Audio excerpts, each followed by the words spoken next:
are live over here. I want to see what we look like, and we'll start up the music and do all that kind of stuff here in a couple Jorge, of seconds. I wish you could see the juggling. He's got at least 3 balls going, right? Yeah, almost. Talking and looking, producing this Zoom and this Facebook. Right. He's I amazing. always appreciate people that can do multitask stuff. I must admit, I'm more of a sequential task person.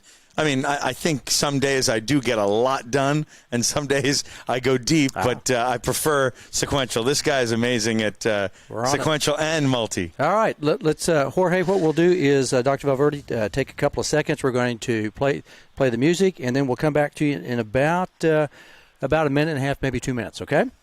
Terrific. Okay. Great. Here we go.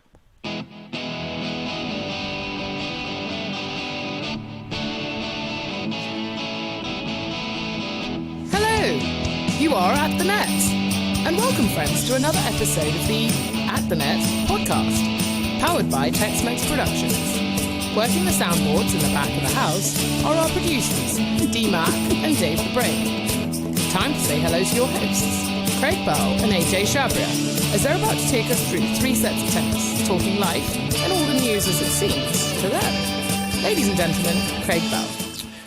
All right, thanks to our At the Net podcast girl, that is Margot Carter. The fantastic Margot Carter. The word of the night's remarkable. It's remarkable. Remarkable introduction, and welcome fans of the great game. You are listening to Season 1, Episode number 65, AJC. Do you Awesome. believe that? Of At the Net podcast with you. That's AJC, right? That's it. And you, that's CB1, Craig Bell. CB1, who are talking the great game of tennis as it seems to us. Thanks also go out to our good amigos at Tex-Mex Productions. That would be Craig Bell and Craig Bell from Back of the House are on the Usually he says D-Mac and Dave the Brain. That's right, Darian D-Mac McBrayer and Dave the Brain. But actually, I've had 2 FaceTime calls to the Brain, so he's still kind of producing this. I'm just the Pavlov's dog pushing buttons. I was here for the 2 FaceTime calls. Knowing them, it may have been 3. Maybe. All right, moving the dials make it sound like real people. I'm actually moving the dials tonight. It's a scary thought, AJ said. And I appreciate it because we do sound like real people. Yeah, we are. We're not Memorex. But also be sure to check out our good work on Fireside, iHeartRadio, Apple Podcasts, Google Podcasts, Anchor, Breaker, CastBox, Overcast, Pocket Cast, Radio Public, and Spotify. Basically, that's all the communication sites the kids find popular today, right, AJ? You bet. I almost lost my breath. And if you're female, sorry, guys, and would like to read the opening intro like Margot Carter, the remarkable Margot Carter, and be an At the Net podcast girl, that'd be great, wouldn't it? DM us or, email or whatever. You can find us. Right. You know where to find us. Well, speaking of remarkable, our guest this evening is Dr. Jorge Valverde. There he is right there in the screen. How you doing, Doc? I'm doing great. I'm already having fun. You guys are awesome. You too, man. Thank you. We have a lot of energy sometimes. It's not always...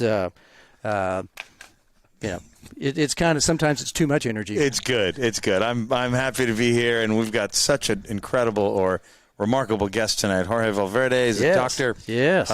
First set, we'll talk a little bit about his background. Mm-hmm. Second set, we'll go current and future projects. And third set, we'll have some really a lot of fun and get to know not just what he does, but who he is. Right. Yeah, we're going to have a lot of fun talking. He's going to analyze us tonight. I think he's going to give us a free. You don't need any analyze, but I need to be analyzed a lot. There's a lot of isms. There's a nice sofa right there. Oh, I get to lay down? Yes. Okay, we're going to have to turn the camera around so I can lay down on the couch. Hopefully it doesn't cost a whole lot, Doc, right? Great. Well, Doc, we like I said, really appreciate the time. Noted sports psychologist. You got your doctoral degree at the University of Kansas, right? Or Kansas University. You're a Jayhawk, right? Yes.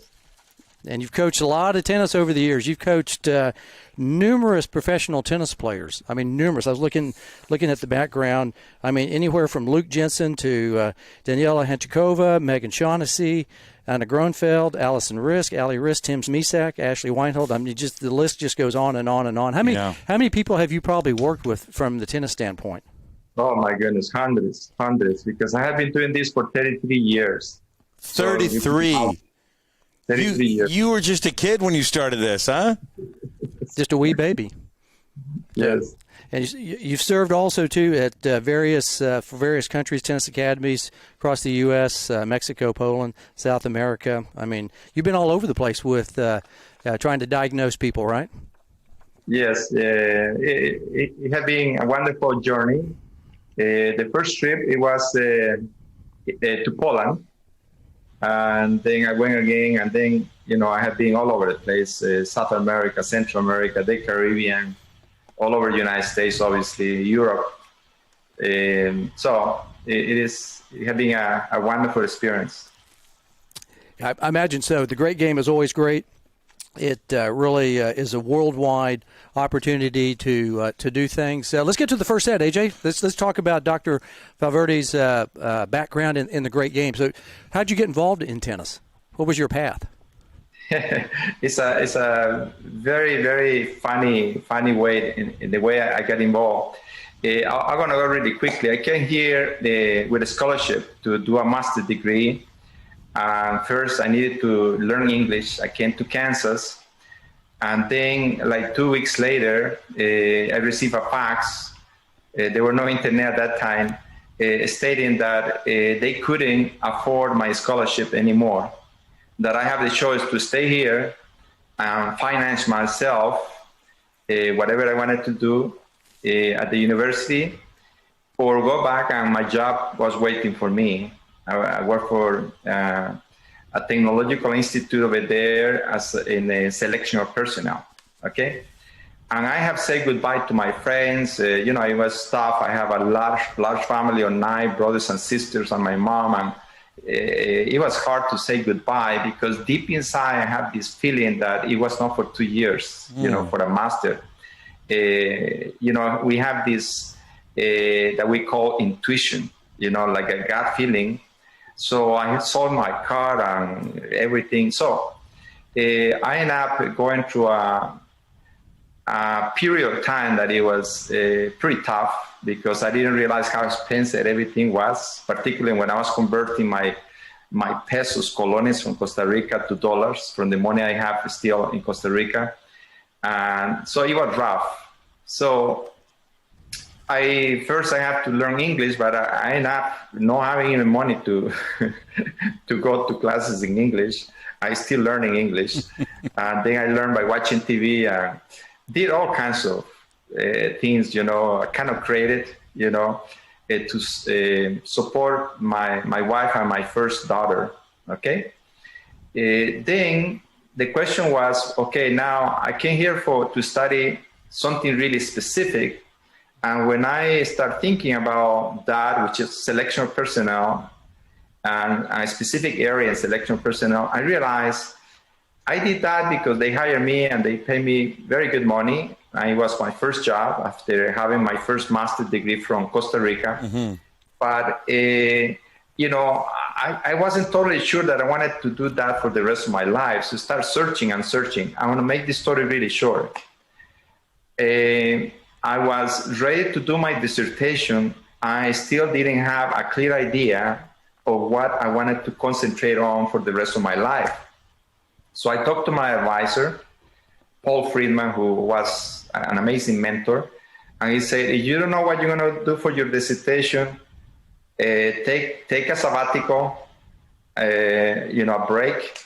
And then when you really know what you're going to do, then come back and then you finish.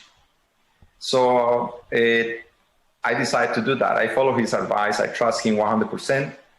And then I say, since I want to take a break, I want to look for a job and work. So I ended up finding a job, traveling all over the world, Asia, Central America, South America, including my own country, Costa Rica. I'm from Costa Rica. Yeah. And then I really enjoy it because it was a non-profit organization helping the purest community that you can imagine. And I learned so much. The thing is that I keep thinking about what I'm going to do. I thought it would be maybe, a year or so, and a year passed, and I still didn't know what I want to do for my dissertation. Mm. And then I was in the Philippines. And I realized I was gaining weight. And I always have been an athlete. I played soccer all my life, a little bit of tennis only, okay? And then I decided to go to the gym. I didn't like the gym. So the swimming pool, I was in Manila. I don't like the swimming pool due to the chlorine. So I see the tennis courts. I say, well, I'll play some tennis. So I rented a racket. I hired the guy to hit with me because nobody was there, who was the teacher over there at that resort. It was a resort. And then I play every day after I finish working. And I enjoy it. I was sweating. I thought this is the way to lose that extra pound that I gained. And then at the end of the trip, I went to pay. It was like 1/3 of my salary. It was extremely expensive. I didn't realize that. And then I went, oh my goodness, because I was planning to do that everywhere. Yeah. Okay. So I went back to Kansas where the office was. And when I arrived, my boss said to me, don't even unpack. You have to go back to the Philippines. There were a hurricane in one of the islands and you need to go over there and coordinate all the efforts, to help these people. So I had plenty of time to think what to do when I went back. And then I talked to the guy that gave me the lesson. I stay in the same hotel. Hit with me. I said, what if I give a presentation to your clients about stress management? Because I just finished reading a book about stress management, and I was really interested in the subject. And then I don't charge you for that. I say, who are you? What are your credentials? So I told him I have 2 master's degrees. I'm about to finish a PhD. All I need is my dissertation. And he goes, really? And from where? So he was kind of impressed. And he said, okay, let's do that. And let's do it on Saturday. It was a Saturday. And we continued hitting every day after I finished working. It was Saturday at 7 o'clock in the evening for an hour. That was the deal. I finished near to midnight. People were asking so many questions. 5 hours you went. Yes. Some of them I knew the answer. Others I was clueless because they were asking things that they were observing the pros doing. Yeah. So some of them chased me to the hotel because I had no dinner. I was eating dinner and they were asking questions. So I started thinking, wow, there is a lot of stuff to learn about it. So from that moment on, I started reading every single book that I was able to find. All the books from Jean Lair, Alan Fox, those were the main guys at that time. And even more and more and more and more. The Inner Game of Tennis, that was the first one that talks about. Tim Galway, one of the big influences for people our age, too. I started replicating the same formula everywhere. Yeah. The next time was in Colombia. I did the same thing. I found a tennis court, a hotel with a tennis court, and find the coach. I did the same thing. I did a little presentation, continued doing that. I started falling in love with it, with the subject, okay? And learning a lot because when they ask you questions, you don't have a choice. You have to somehow figure out a way to answer the questions. And to finish with this detail, I keep doing this in different countries, including Guatemala. One time in Guatemala, they say, we're organize something so more people, not only tennis, will come because you're covering a lot of things that people will enjoy in different sports. And believe it or not, there was a little stadium with about 5,000 people, including the Olympians that they were getting ready to go to the Olympics at that time. And after that, I thought, oh my goodness, I really want to do something about it for my dissertation. But here is the funny thing, and life is a kind of funny sometimes. Of course. I love what I was doing. Let me tell you, I loved going to India, helping the Buddhist communities in India, in South America, Brazil, Chile, all over the place, the Caribbean. I have something really, really deep within myself that made me feel, that was something that I wanted to do. But I have the conflict that I needed to finish my PhD. But here is the funniest thing. I will not go into the details, but there was a project in the Philippines again that was doing something really remarkable. And they were breaking the rules, being legal, but they were breaking the rules. So I went to investigate, and then I found out they were doing something really good. Against our rules, but they were better than what we asked them to do. So I talked to the vice president and said, you need to come with me because I believe we need to go in that direction philosophically. Okay? I'll tell you briefly, instead of dollars giving people money, this organization was helping people to learn how to fish. Okay? You feed them for a lifetime, not just for that weekend and or I day. thought philosophically that was much better than just receiving money and then receive more money and never learn how to survive in life, right? And so the vice president came. We went and visited everything, and I was so happy that he was there. I thought he's going to get it. We're going to change, because I was like the number 3 in the organization at that point.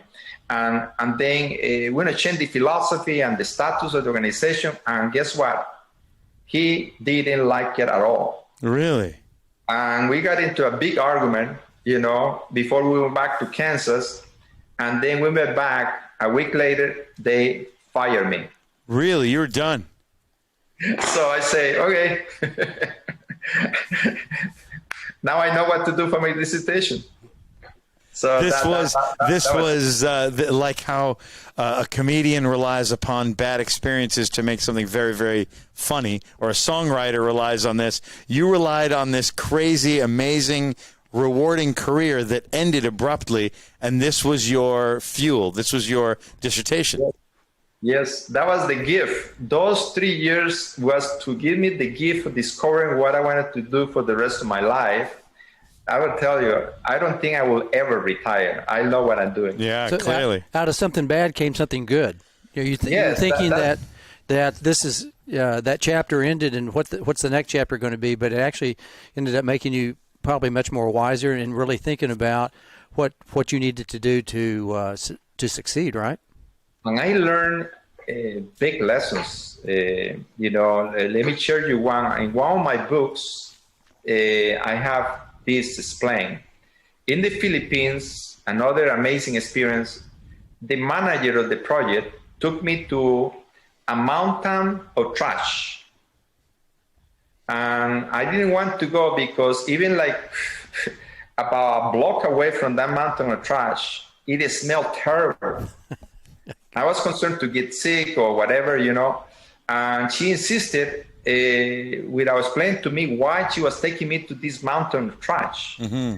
So I went. I remember I was, like stepping on all kinds of stuff, and the smell was terrible.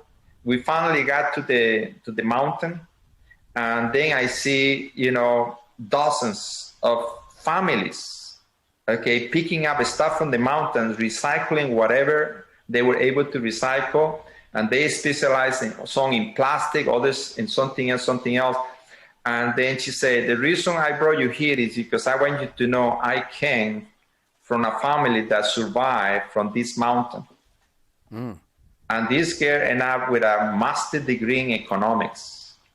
So think about that, And so I learned how important to be grateful, to appreciate what we have, just by having experiences like that. And this is one of many. Yeah. So that's a long answer to your question. Sorry about that. That's amazing. That's a really good answer. I mean, that's really interesting how, it's the mind can do anything it wants to. Unfortunately, we live in the greatest country in the world. We don't have to collect trash. We just find those opportunities and be able to take advantage of those situations. So anybody can come from anywhere is what you're saying, basically, right? Definitely. And only until we travel is when we discover how blessed we are in this country. You see, when we are here, we take it for granted. We really do. We take it for granted, the issue of freedom, the issue of respect for each other, so many things, that we take for granted. And when I travel to all these countries, I realize, oh my goodness, when I come back, I have a big smile on my face every time, realizing, wow, this is fantastic. What a country I end up being, So yes, unfortunately, many people don't have these opportunities that I have, and they, sometimes they never go to a country that they will see poverty and things like that, and all kinds of issues with freedom and the stuff that we take for granted. I went to Cuba in one of my trips. I saw, what happens over there with people. I went to China also, Singapore, some countries, I took like vacations when I was traveling to visit all the countries that I was really interested in seeing the culture and the situation, So. Jorge, you mentioned the 5-hour talk you gave in the Philippines, in Manila, about stress management. We're living in a time at the moment with some stress, a lot of depression, anxiety, and it's very even difficult to talk about, but teenage suicide at very, very epidemic proportions and probably record rates. Can you tell a little bit about the kind of stress management, if you want, draw upon the Manila example, but the kind of stress management that you deal with and that you help people with currently in this climate, whether it's MMA, cyclists, ballerinas, tennis players? Our audience wants to know a little bit about all these. Well, look at this.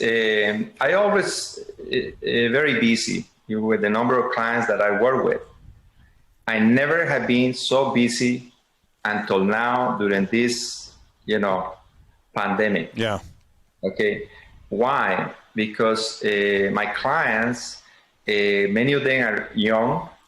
Okay. They have gone through a lot of stress. Really?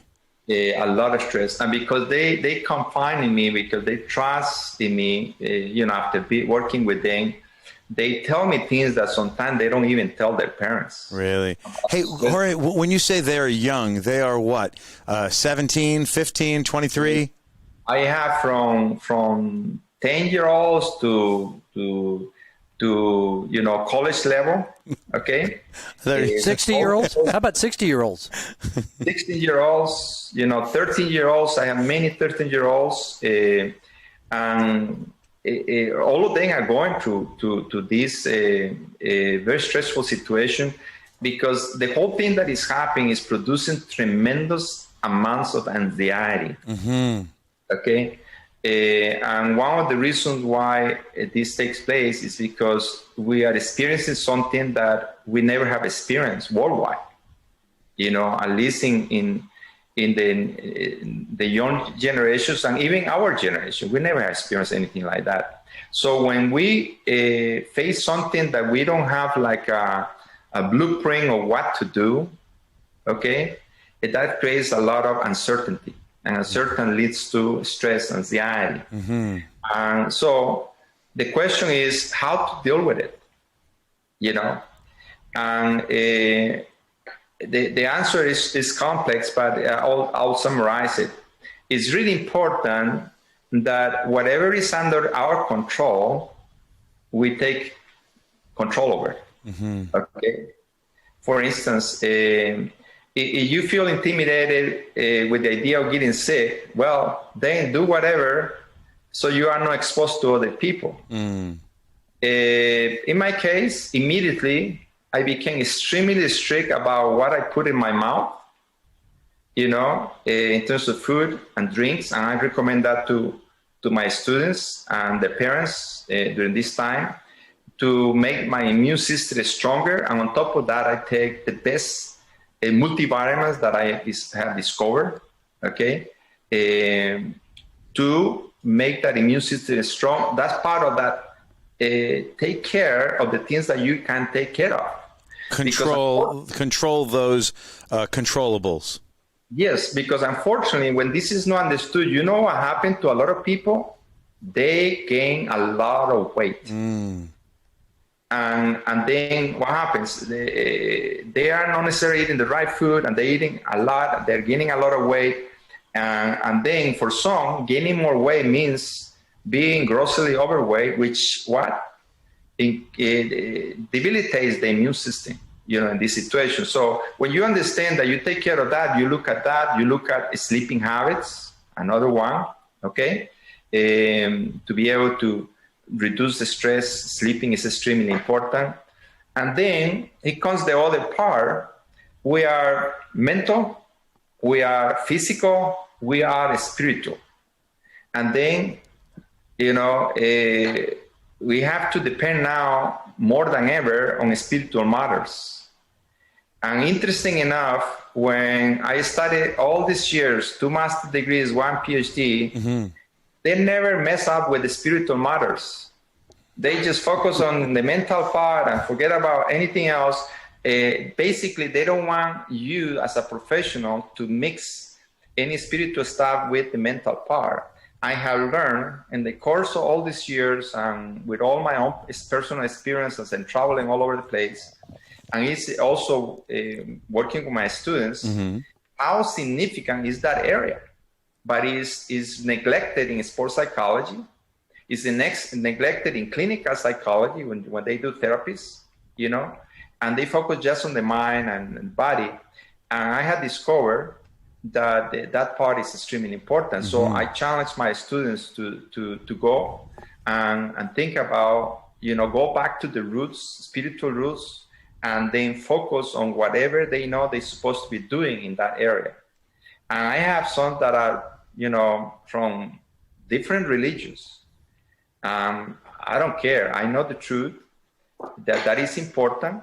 And then I advise them to do that. Myself, I went back to the roots and I started reading, the books that I'm supposed to be reading, that are spiritual, and doing the things according to my beliefs that I believe I should do with my wife and my kids more than ever.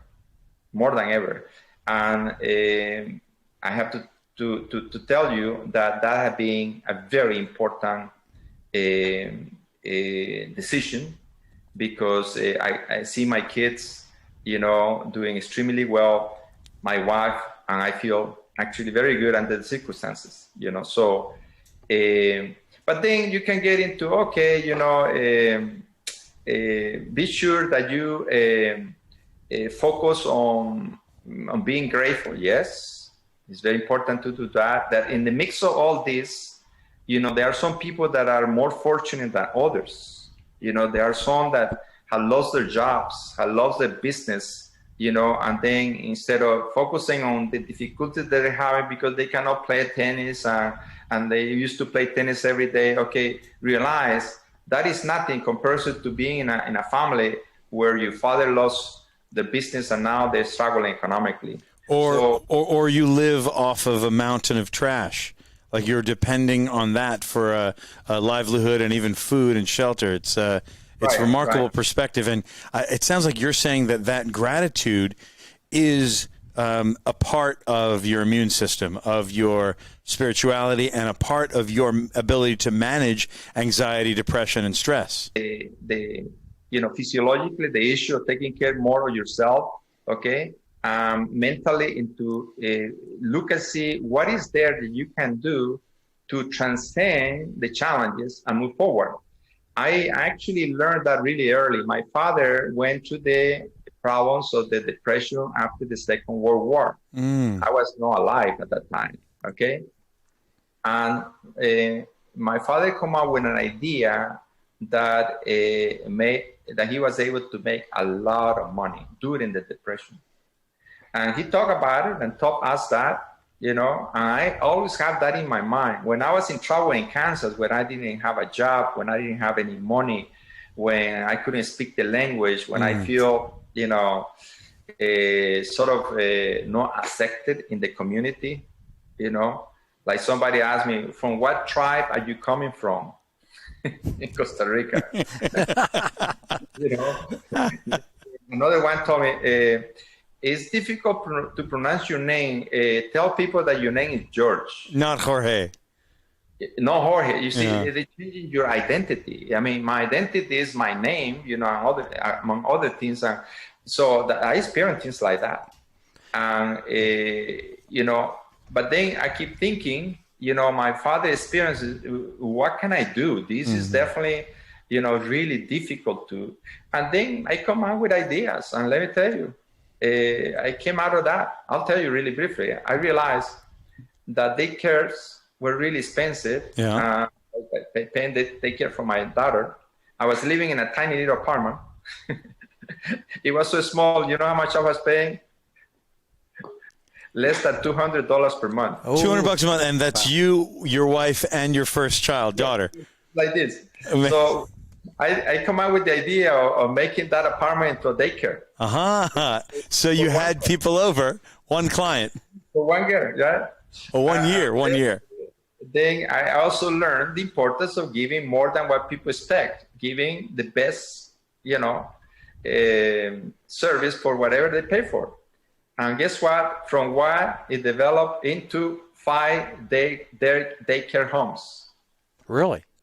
There's the opportunity. There's Right. like your dad is like, okay, the kid learned this. Jorge learned depression opportunity, and this guy, Kansas, $200 apartment opportunity, 5 daycare.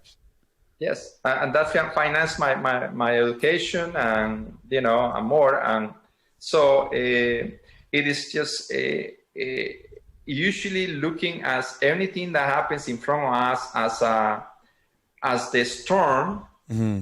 Like the eagle that take the storm to just go even higher in all aspects. I have been teaching that to my students and making them aware of, how grateful they should be. And it's very interesting because kids need to hear that, and they hear it. They're smart and they take it to heart, and they go and do it. And I have seen some doing amazing things. Jorge, how are you getting this? Oh, sorry, go ahead.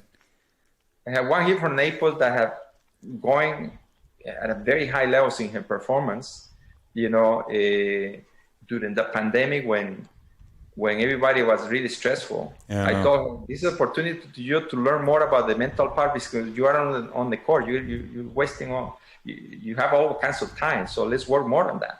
Let's do it. Okay. And so that's my answer to your question. That's a fantastic answer. As we wind down the first set, I want to talk a little bit about going back to you personally. You and I have quite a few people in common, and one of them told me a story about you that through your breathing and your mind, you were able to control the pain of wisdom teeth surgery, and you were able to withstand an entire a complex dental procedure with no Novocaine, no local, and no general anesthetic. Tell us how, or take us through that process. Well, I have been studying a lot about how the mind works, specifically the subconscious mind, which is extremely powerful. Okay, just to give you an idea, consciously we can process about 5 to 6, bits of information at a time. The subconscious mind can process about 20,000. Okay, not even close. Yes. Yeah. So when I discovered the power of the subconscious mind, I wanted to specialize on that. Okay. And then I worked. And then the other thing that I learned is that since I started playing tennis when I was like 24, when I became, interested in tennis, then I said, whatever I want to teach, I want to apply it to myself first to see how it works. So I started doing the things that I was learning, and it was reinforced with an interview, long conversation with Arthur Ashe. Oh, the spiritual founder of a lot of our tennis, not just tennis, but people, yeah. Yes, he was an amazing guy, not only extremely smart, but also a person with a big heart, okay? He went to Mexico to give all kinds of presentations all over Mexico, and his translator was a tennis coach that started an academy. And then, so they talked, and when he found out that he had an academy, and when he went to give a presentation in that area, in Monterrey, he noticed that some of his players were really poor and didn't have, the right equipment. There was one that had the shoes with a hole in the bottom, things like that. And he started sending tennis rackets, clothes, I mean, everything he was able to send to this academy. Well, by pure coincidence, I ended up working with that academy because in my first years when I was studying, I ended up working with a player from Mexico. He became number one, and then his father invited me to go to his club. I went there, and then I'm working with another one, and then I was going to Mexico all the time. So when this group became really good, Arthur Ashe asked them, when they were coming to the Orange Bowl, to stop at the El Dorado, where he was living in Miami, and he would give them a clinic for a week before the Orange Bowl. Can you imagine? A full week? Yes, a whole week. And then when I learned that, the coach said, do you want to come with us? I said, sure. So I came from Kansas, met Arthur Ashe, and we did it like 4 years in a row, okay, every single year. And then by that time, the last year, I was doing my dissertation already, because I started doing this before I did the dissertation.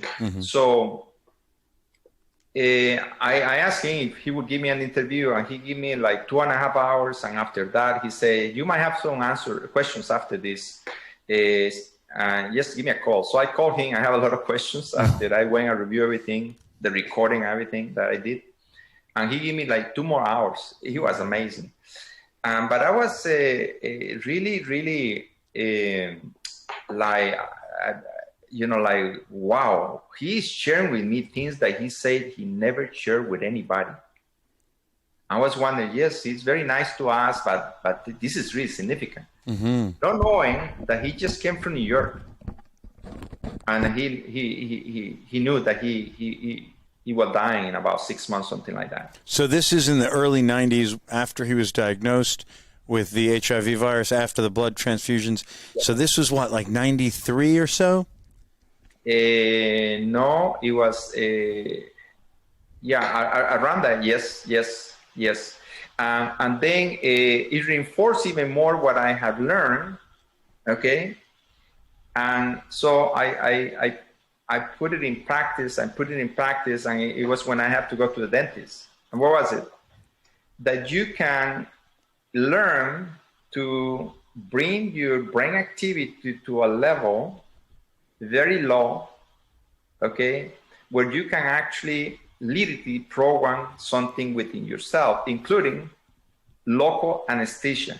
You will have to actually, a lot of practice on this. So I felt really comfortable that I will be able to do that, even though I never had anything like that. When I went to the dentist, because I didn't want the anesthesia, okay? So the dentist forced me to sign a paper, a waiver, and then he went and did the two wisdom tooth, one and the other one. And by the time he finished, the clinic was full of all the doctors. They wanted to see, who is this guy? He thought it was crazy. That's mind over matter. That's amazing. That's unbelievable. Yes. But look at this. Arthur Ashe, with all the practice that he had, did this, I call it the alpha technique. Alpha. He was able to do it in 10 seconds. He was able to bring his activity down in 10 seconds. In 10 seconds in the middle of a match. I have seen him do this on the 90-second change of ends, and so many players do it now. I remember as a young guy, I remember seeing Arthur with the towel over his head fully. I know Pete Sampras did that, and now you sent us some great shots of Vika Azarenka and Iga Swiatek, who won the French Open recently. I mean, these are remarkably successful people, and they spend, I would say, more than half of the change of ends doing this technique, and you call it the alpha technique. Take us through this a little bit. And first of all, you don't have to go 10 seconds, but maybe it's a 90-second thing. Tell us how it's done. So basically, what happens is this. When we are totally conscious and awake and concentrating on a match or whatever we're concentrating in, okay, our brain is pretty active. It's measured in waves. So it's about 50, 60 hertz, going on pretty fast. and then we are pretty conscious of everything that is happening. Okay, when we can descend and go lower and lower and lower, we can go all the way to that alpha, which is about 14 hertz, which is a big change. At that point, if you actually do it correctly, there is no movement. Okay, you become extremely relaxed. Okay, and you are so focused that nothing can disturb you. Arthur Ashe told me that when he was at the US Open, and at that time the airplanes were going over the stadium, when he was doing that in the changeover, he didn't hear the airplanes. And then I was like, wow. And he said, I remember this phrase really well. He said, a building could collapse next to me, I will not hear it. And so, what is it? I'll go really quickly. You get there, you sit down, you take care of the hydration part, right? And then you sit in a symmetrical position. That means whatever you're doing with the left part of the body, you do it with the right part of the body. With the picture that you're saying, you will see him very symmetrical, okay? And then you immediately close your eyes, and you see in the picture his eyes closed, right? And then you focus on the tip of your nose. This is a trick, okay? At the tip of your nose. And then you start breathing, okay? And when you're breathing, you pretend that you're breathing a color that you like. Okay? I add that to what he shared with me, okay? Because what he shared, and I investigated more and more, and then add little details. One of these is the breathing, the eye inversion. He just closed his eyes, and but without realizing, when I see the picture really carefully, I know that his eyes were inverted. Meaning okay? they were focused this way. They were focused this way. Yeah. Okay. And then the breathing in colors, I add that one based on the psychology of colors. Let me give you a little reference. When doctors in the 40s and the 50s were at the operating table, they wear white gowns. When the psychology of colors was discovered, meaning that their colors produce something in us psychologically and emotionally, then they switched to what color? Blue or maybe green, yeah. Yes. Okay. Universally, most people like those two colors because it's associated with what? A blue sky, I can play. Green, nature. Which is leaves, trees, bushes, yeah. Yes. So what happens when you are breathing in colors and really concentrate on that, okay, it's very difficult to be thinking about the mistake you just made. It's very difficult to think about, oh, I got this. All I need to do is to hold serve, which is a big problem. Players shouldn't do that. Okay? Nadal said in one of his books that I read in Barcelona in the first page, never think about you winning when you are in the middle of the match. Just think about what is now, and nothing else. And that is very difficult to do. Yeah.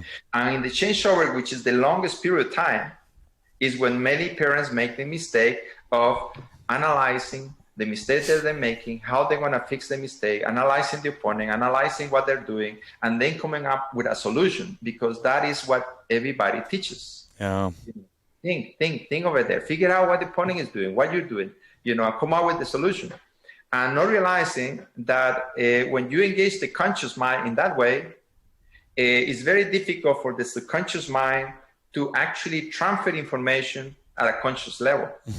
But when we shut down that conscious mind, the subconscious mind go, oh, you opened the door, here it is. I want to give you information that you have not figured out. Okay? So Arthur Ashe told me, listen to this. I mean, students tell me all the time. Yeah. I receive all the time. I won that match because I did the changeover routine. I won that, that tournament because, before they didn't do that. He told me, without that, he will never have accomplished what he accomplished as a tennis player. And then I was very curious because there were no sports psychologists at that time. None. So I asked him, who taught you this? And he said, because obviously I wanted to interview that person, right? Yeah. He said, somebody from New York, but no, he doesn't like people to bother him now. So I was kind of disappointed, right? He looked at my face and he said, but I'll tell you something. I said, what is it? The same thing he taught me. He taught Cassius Clay, Muhammad Ali. Wow. Think about it. Yeah, because 100%. Ali had this this routine where he couldn't hear the crowd, and this was in Kinshasa, Zaire. I remember the Rumble in the Jungle. I guess that was '74. And he had his jaw broken too. He did. That's what I'm always thinking about. It's like the guy kept fighting with a broken jaw. Crazy. I mean, that's unbelievable. Okay, you got it. And here is the thing. Do you think Arthur Ashe was doing that only when he was in the changeovers? No. Between points. When he was, in preparation for matches, preparation for practice, okay, if you know that you can have access to that powerful part of the brain, why not to tap into that powerful part of the brain before you go to practice, before you go to a practice match, before you go to a real match? Why not to do that? And then obviously you don't have only 90 seconds. Now you can do it a little bit longer, okay? And then if you are in that, deep, low alpha, you can go even deeper into the very low alpha, where you actually become semi-unconscious. Okay? How many hertz is this? The very low alpha. Very low alpha. Well, very low alpha is 14, and you go lower, you actually become semi-conscious. You go into theta. I see. So the thing is that it takes like Arthur Ashe was practicing this for many, many years. Like in my case, to go to the dentist and do that, it took many years before I did that. 20? It's not that easy to do it in a hurry. So you have to practice and practice and practice and practice. So when I figured that out, I thought, wow, I started teaching that, but it took, a lot of time for players to really do it. And then I ended up discovering a technology, I call it the light and sound system, that helps the person to do it without training, okay? To go into the alpha, to go into the theta, stay in theta, which is very difficult to do. To stay in theta and not pass into delta when you go to sleep and start dreaming, it takes, for instance, you know who can do that? The lamas. Yes. Okay. Monks. The monks. Yeah. Okay. And the yogis in India. I have seen them doing crazy stuff. Crazy in the sense that they can lay down in a bed on nails. They can pierce their bodies. I saw a guy piercing the body here, and like a hook and a cable or rope, and he was hanging from a tree, and he put a basket in the bottom for money. And he was there like nothing. But the research shows that it takes about 15 to 20 years to go to that level. Okay? It took me many years to be able to do that. So when I discovered this technology, I started using it. That was like 20 something years ago.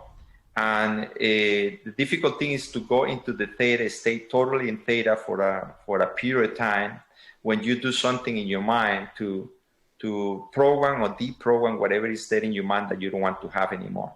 It's almost like a hypnosis. What hypnotists say that they can hypnotize people on stage. Is that similar or is it the same? Yes, I am a hypnotist. Okay, that was the first thing I did when I was not even a psychologist, because when I became interested in psychology, I was reading a lot of books on my own, stuff like that. And then somebody told me that there was an expert that came to the country to teach hypnosis. He charged a lot of money.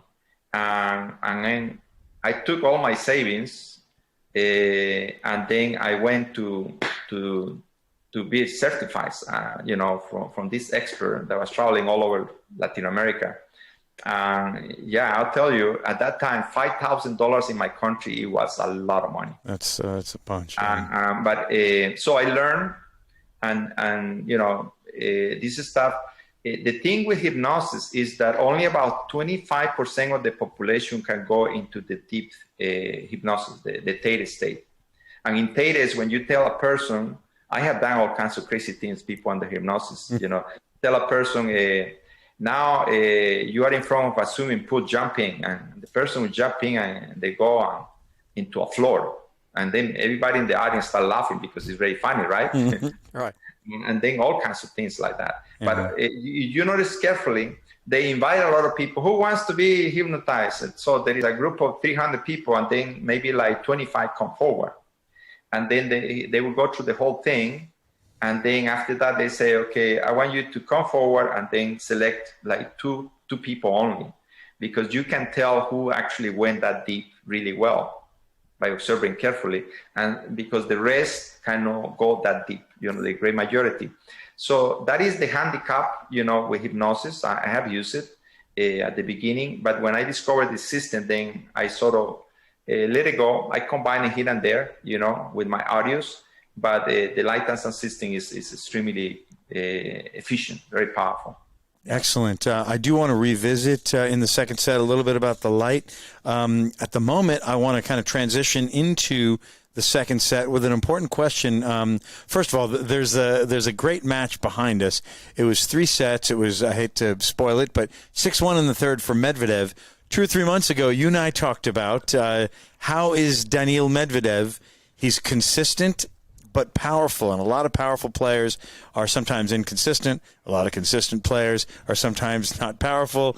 A lot of strong mentally people, they may not be strong physically. This guy has a little bit of everything, and if you got to watch that third set today, he was focused and calm and relaxed and explosive. Is this what you're teaching? I know you admire the guy like I do, and we're going to use this to transition in the second set too. Another good example is Thiem. Look at Thiem. Oh, Dominic, yes. I mean, look at what he did, recently, coming from behind and be able to stay there and win the Grand Slam. That was, a good example of that. Yes, you see, it had to be really like a holistic approach. Let me give you an example when I say holistic approach. Yeah, please. I mentioned the spiritual aspect. Okay, really important. Look at this. Do you notice that Djokovic, every time he finishes a match, what does he do? And then he does, yeah. Yes. I met Djokovic when he was 16. And we were at an airport in Miami. Just accident. I don't believe in coincidence, And then I talked to him for about 2 hours. Okay. I asked all kinds of questions. Guess what? Obviously, I asked him, do you have a sports psychologist? First question. The opportunity. That's this guy looked really athletic, He was funny, making all kinds of joke with his coach and me and all that stuff. Yeah. He say, well, I do. My parents have been amazing with me, and from the beginning, they find a team for me, the best coach that they're able to find, and then they find a sports psychologist, and then a trainer, okay? And then I have been, with this team, and I took note of his name because, Noah Djokovic, I would not remember names like that, and then I keep checking to see if he would show up, and he have done fantastic. Obviously he has that in the process.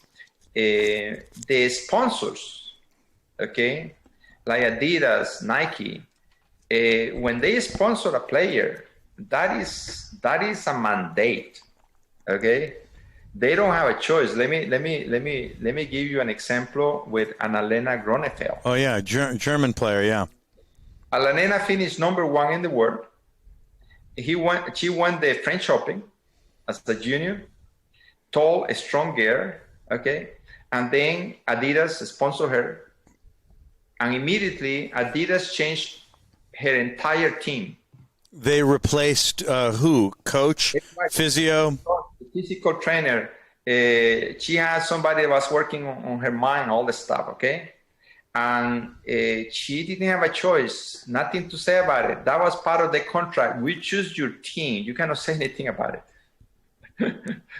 And then we all met, okay? We went to Phoenix, and we met over there. And then we worked with her, okay? And because she had somebody helping her, when I came and start talking to her, she was not paying attention to me. We were sitting, and then anybody that came by at the club where we were, she looked around. I have to pause, and then when she looked at me, I continue. And then when that happens, like in the first 3 minutes, I stop.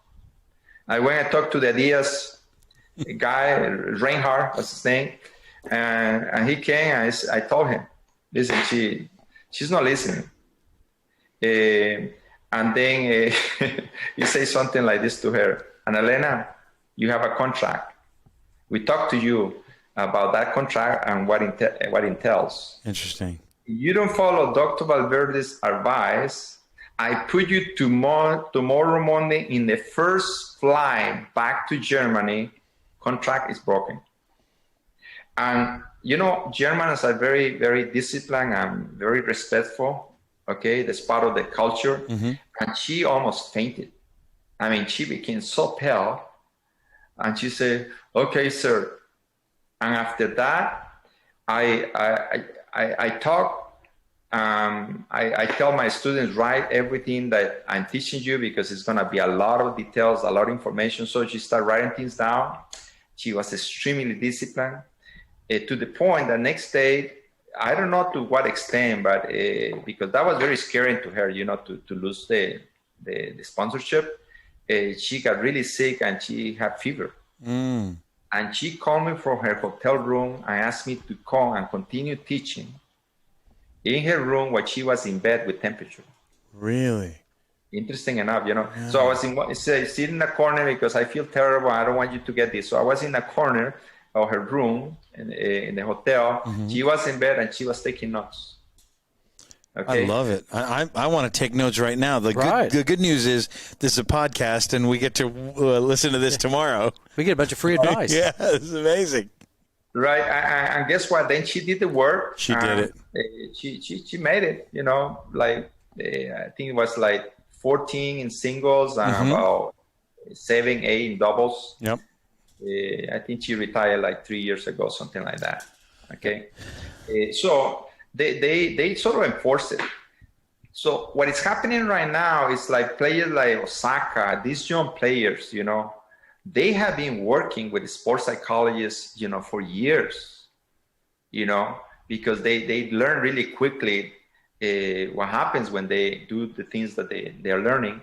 And now this is why more new young players like coming to the top really early, mm-hmm.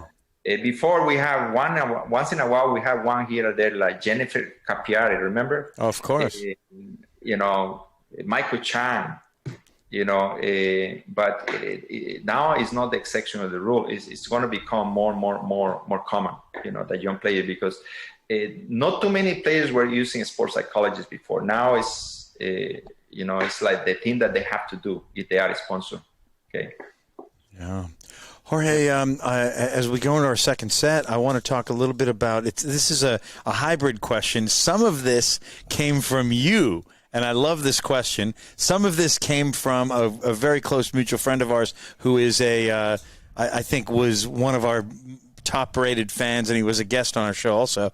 Mainly, I want to ask, it's a two-part question, why we sometimes feel pressure, and I'm talking about tennis player, but also presentation coming up, or career or business athlete, not just athlete, right? Why do we sometimes feel pressure when performing in sports or in life, and how is that related to the way our mind works, consciously and subconsciously? And if I may add the second part of this question, and this comes from our huge fan who's also a tennis coach, is how do we keep ourselves consciously and subconsciously motivated without falling into, finish line, done? I think this is your example of Rafa saying, you don't think about winning when you're competing. And I want to apply this to business or opportunity or entrepreneurship or simply anxiety and stress management also. Yes. I like the question because it allowed me to share with you, some of the things I have learned. Oh, good. The first thing is this. You see, in our society, we are literally programmed to certain kinds of mindsets. One of them is this. you determine who you are in terms of, your abilities, how good you are by comparing yourself with a peer. Okay? We are programmed to believe that that's the way we figure out who we are. Programmed. You're talking about TV rankings. What? Let me tell you, when I watch TV, when I watch movies, when I read books for children, oh my goodness, it's all over the place. That we compare, they did actually study and they demonstrate that by the age of 5, 6, a kid already have that in their mind. Okay? That they will determine who they are, how well they're doing, comparing themselves with somebody else. Which produces what? Produces stress. Why? Because you don't have any control about what the opponent is going to do. You don't know what the opponent is doing to prepare. Maybe they are homeschooled and you are in a private school that demands a lot of homework and you have to go to sleep late and you have limited time to train and all that. But you have somebody going homeschooled with many hours to practice, and they have an advantage. Mm-hmm. And then you compare the fact that it's the same age. And, I'm working really hard, then I'm supposed to do well. And then that player ends up losing, not realizing that comparison doesn't do any good because it's not, let's call it scientific, looking at all the factors involved in that person versus the other person. Okay? So it's very subjective instead of objective. Mm-hmm. So that's a big problem and that have to change. So I teach my students to start focusing on comparing themselves only to themselves. And you have to go into a whole process in which I always checking with specific data. Okay, I'll give you an example about every aspect of the development, physical, technical, strategic, and mental. Let me give you an example. I keep double faulting. And that's the reason why I'm losing matches. I get so frustrated, and that happens a lot, okay? And then I end up not hitting even my forehand, and then, I cannot be concentrate, and I get tense, I cannot, accelerate. The effect that happens when a person gets, frustrated with double faulting or force errors. It's a spiral downward. Yeah, it's not good. Down spiral, okay? Yeah. So I say to them, okay, tell me, how do you know that you're making progress with your serve? And they go, well, because my serve is going in when I'm practicing and it's better, it has more power, I'm more consistent, okay? And then I ask simple questions like, okay, tell me, when you're serving, do you warm up? He said, yes. Now, when you warm up, then you go and serve a bunch of serves on the deuce. First serves, and then when you feel that is pretty good, it's going in, many of them good percentage, then you start practicing the second serve or something like that, and they say yes. And then when you feel that you're doing well over there at the dude, you go to the other side and do something similar. Yes, okay. Let's say that is in general the idea. Okay, so I asked them, how close is that to a match? Totally not close. One or two, one or two, one or two, one or two. So now here is the complaint. I play so well in practice, my serve, my forehand, but in tournaments I cannot play. So when I ask the question, do you actually simulate match play when you practice? Usually the answer is no. Honestly, there are coaches who will say, oh, no, because we're trying to do this or save time. But my goodness, it's so important to make practice like a match. Yes. Okay. So something as simple as this. Okay, great. What about you warming up? Like you warm up before a match, you just go little by little until you feel loose and all that. And then you go and serve, pretending that you are in a match. And then when you serve, okay, and you miss that first serve, then you go for a second serve. And then you keep a score in your head pretending that you are in a match. And then you move to the other side and you keep after the score and you do the same thing and you keep back, the score. Yes. Is that closer? And they say, yeah, that's closer. Have you ever done anything like that? Not really. You keep the score pretending that you're in a match? No. Here is the other thing. I ask them, when you're practicing your serve, okay, in terms of these simulations, pay attention to see if you actually, when you finish the serve, if you recover for the return of serve, right? When the opponent. Guess what? The great majority of players, when they practice the serve, not understanding the principle of simulation, okay, and pretending, which is another very important thing, okay, they serve because they're practicing. They go there, and now they go back.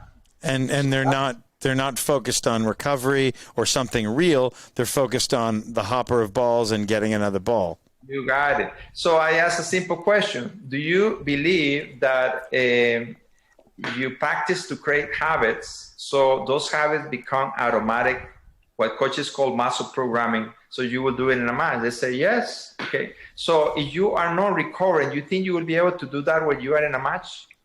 And they go, well, sometimes they don't know what to say, because they start realizing that they are really far from simulating what happens in matches. Okay. The other one, which is very common, how do you hydrate when you are in practice? Oh, I drink water. And how do you hydrate when you are in tournaments? Oh, I will have, commercial drinks, that will have electrolytes. I say, why do you drink only water in practice, and then you go and drink what you're supposed to be drinking when you are in tournaments? Oh, because it's a tournament. And then here comes the thing. Psychologically, when we practice in one way and with details, and then compete obviously in a different way, there is something in the brain that goes like this. You are like in a foreign country with a different language, driving in the opposite side of the street. Yes, there's conflict and tension there, and you don't want that. That produces a contradiction in the brain, in which performance is not that good. And that's something so simple to take care of. If you understand that basic principle, right? So let's see, what was the other part of the question? Oh, the other part of the question is it has to do with how you can motivate a client or a player or a business professional to not see the finish line and to stay in the process. And also the second part of that is to not become complacent when that person experiences some level of goal setting and goal meeting or success. Right. Well, to begin with, it's very important that they have, an idea, okay, how far they're going to go. I always ask them, we all, when we go into something, okay, there is something that comes from deep within ourselves that tell us what we're going to do with that. Yeah. Okay. And if they are honest, which they usually, when they take those barriers that comes in the mind, they say, no, don't say that, because Dr. Valverde is going to think that, you're crazy, they actually tell me, well, actually, yes, when I started playing tennis, I definitely wanted to be a pro. But then later on, talking to people and things like that, they tell me, well, how many can make it, you have to be realistic, and they change their minds. And then they say, okay, Division 1. And sometimes they change Division 2, whatever. Well, just go to college. Yeah. They changing, that is a no-no. I recommend that they go with what is in their heart, write it down, because, this is going to answer partially your question. When you write things down, there is an impact in the brain that is more powerful than when you just think about it. Yes. Particularly when you write it down with the right kind of language. Okay. And this is what neuro-linguistic programming, that every single word has an impact in our mind, consciously and subconsciously. Okay. So I teach them how to write it correctly. And then once they write what is their goals, okay, that came to them from the time that they wanted to compete in tennis, I say, okay, now write down how you want to achieve those goals. a plan of action based on what you know about yourself right now. Being very accurate of where you are right now, in all aspects, physical, technical, and then I break it down. I say, okay, physical. Everybody think about getting in great shape. Yep. Yeah, that's great, but they might be in great shape, but there are no, stretching prior to practice or matches in the way it's supposed to be. And afterwards, they actually don't do it also in the way it's supposed to do it. That's part of physical condition. It's not just getting in great shape, okay? Second, it's very important that you learn scientifically what to eat and what not to eat and how to hydrate. For instance, most players are drinking water that is very acidic. Most of the water with this plastic, that is very fragile, is very acidic. And you studied the science behind that. That is a no-no for anybody, and for an athlete, is a no-no 100%. That pH is where? Not 7. pH is very low. It's like 6. 4. 4. Oh, no, yeah. Yeah, 4 or 5, something like that. Yeah. And then the plastic is releasing gases that are not good for you. And they're making millions of dollars with this water because people are ignorant about these details. And when it comes to an athlete, that is very silly, working so hard to put the right kind of fuel in the system. It's like having a race car and putting regular gasoline. Yeah. They don't do that in race cars. They put, a very high alternate for race cars, the most expensive one, right? The one that is used for airplanes, stuff like that. So what about podcasters? Should they be drinking? We need to go above 7 on the pH. Right. Yeah. I don't want to mention the names of the ones that I recommend, but so that's a detail, right? The other one is sleeping habits. Most kids think that they need to sleep 8 hours. That's wrong. It's 10, huh? It's 9 hours, 15 minutes. 9 and 15, 9 and a quarter. They must sleep those hours. And then another detail, it must be 2 hours before midnight. I cannot get into all the details where that's coming from, but that is extremely important. And when they don't do that, let me tell you, stress is going to go out the roof. And they don't know where it's coming from. They keep working hard, right, with the expectations and all that, and they cannot fix it because they are not taking care of business, okay? Then the thought processes. We have thousands of thoughts per day.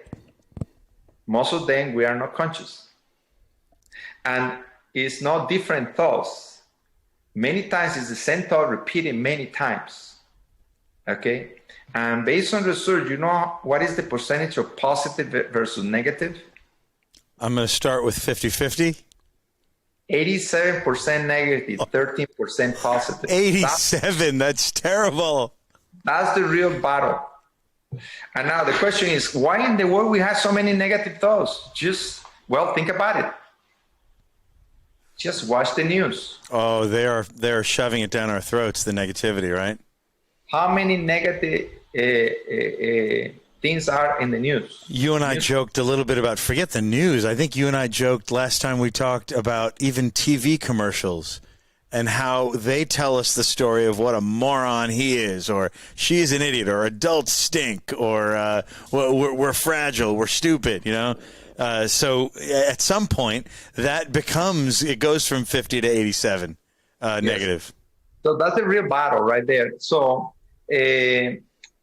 when you realize that's the battle, because the mind controls literally everything we do in terms of thoughts, and then those thoughts trigger emotions, and then that produces all kinds of reactions that are physiologically in the muscle system.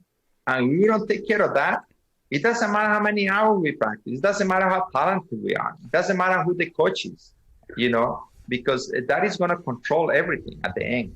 So when they start learning, let me give you an example. Yeah. I ask them to write, a plan of action. Usually they are not really smart at the beginning. They come out with stuff that is not really solid. And I say, okay, talk to your coach. And then eventually they start realizing, wow, there is a lot of details to get to that level that I want to be. And now the IQ start going up.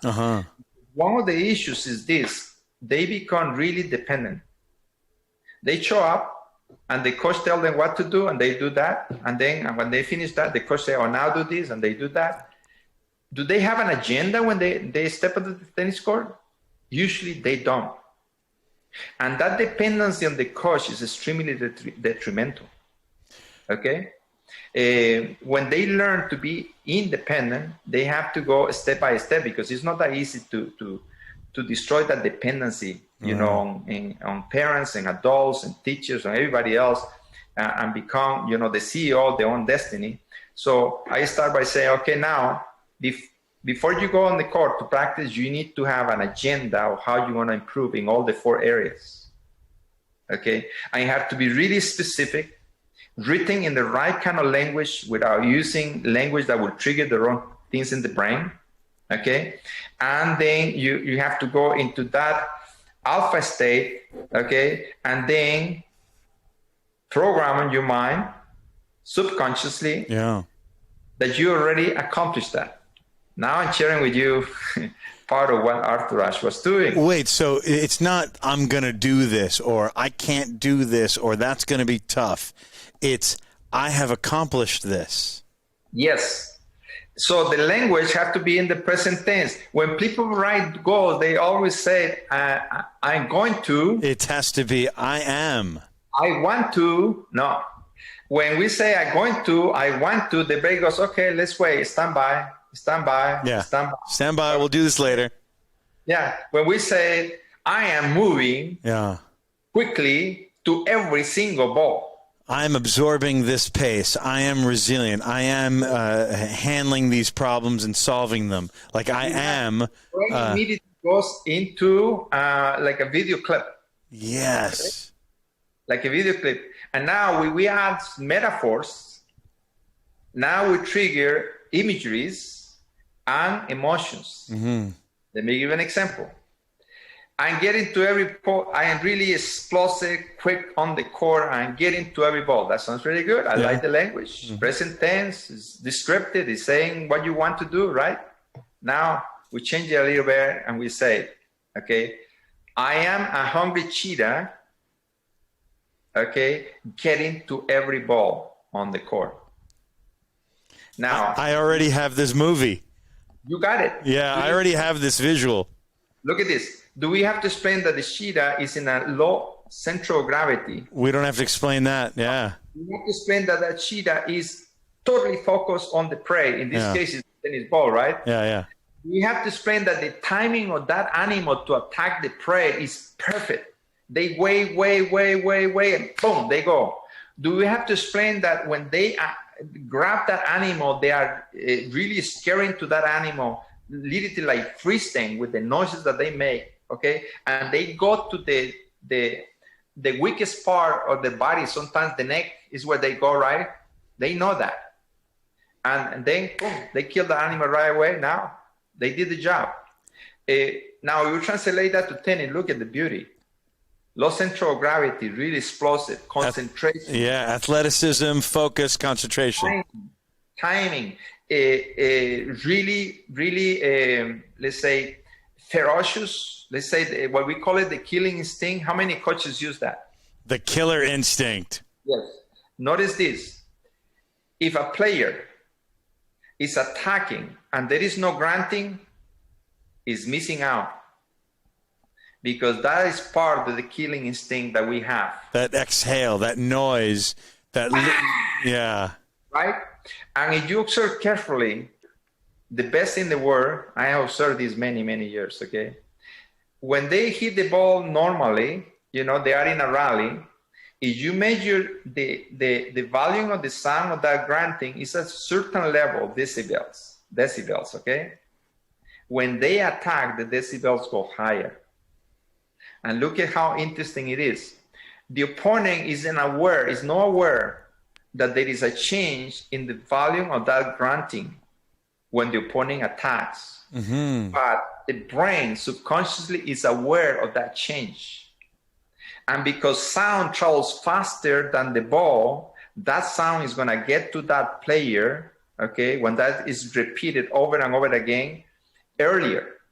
Guess what happens when that player receives that sound? Just little bit of tightness. Tightness. Yeah. That had been used in martial arts. Okay? What do? Exactly that. Right? For sure. Yep. These are details.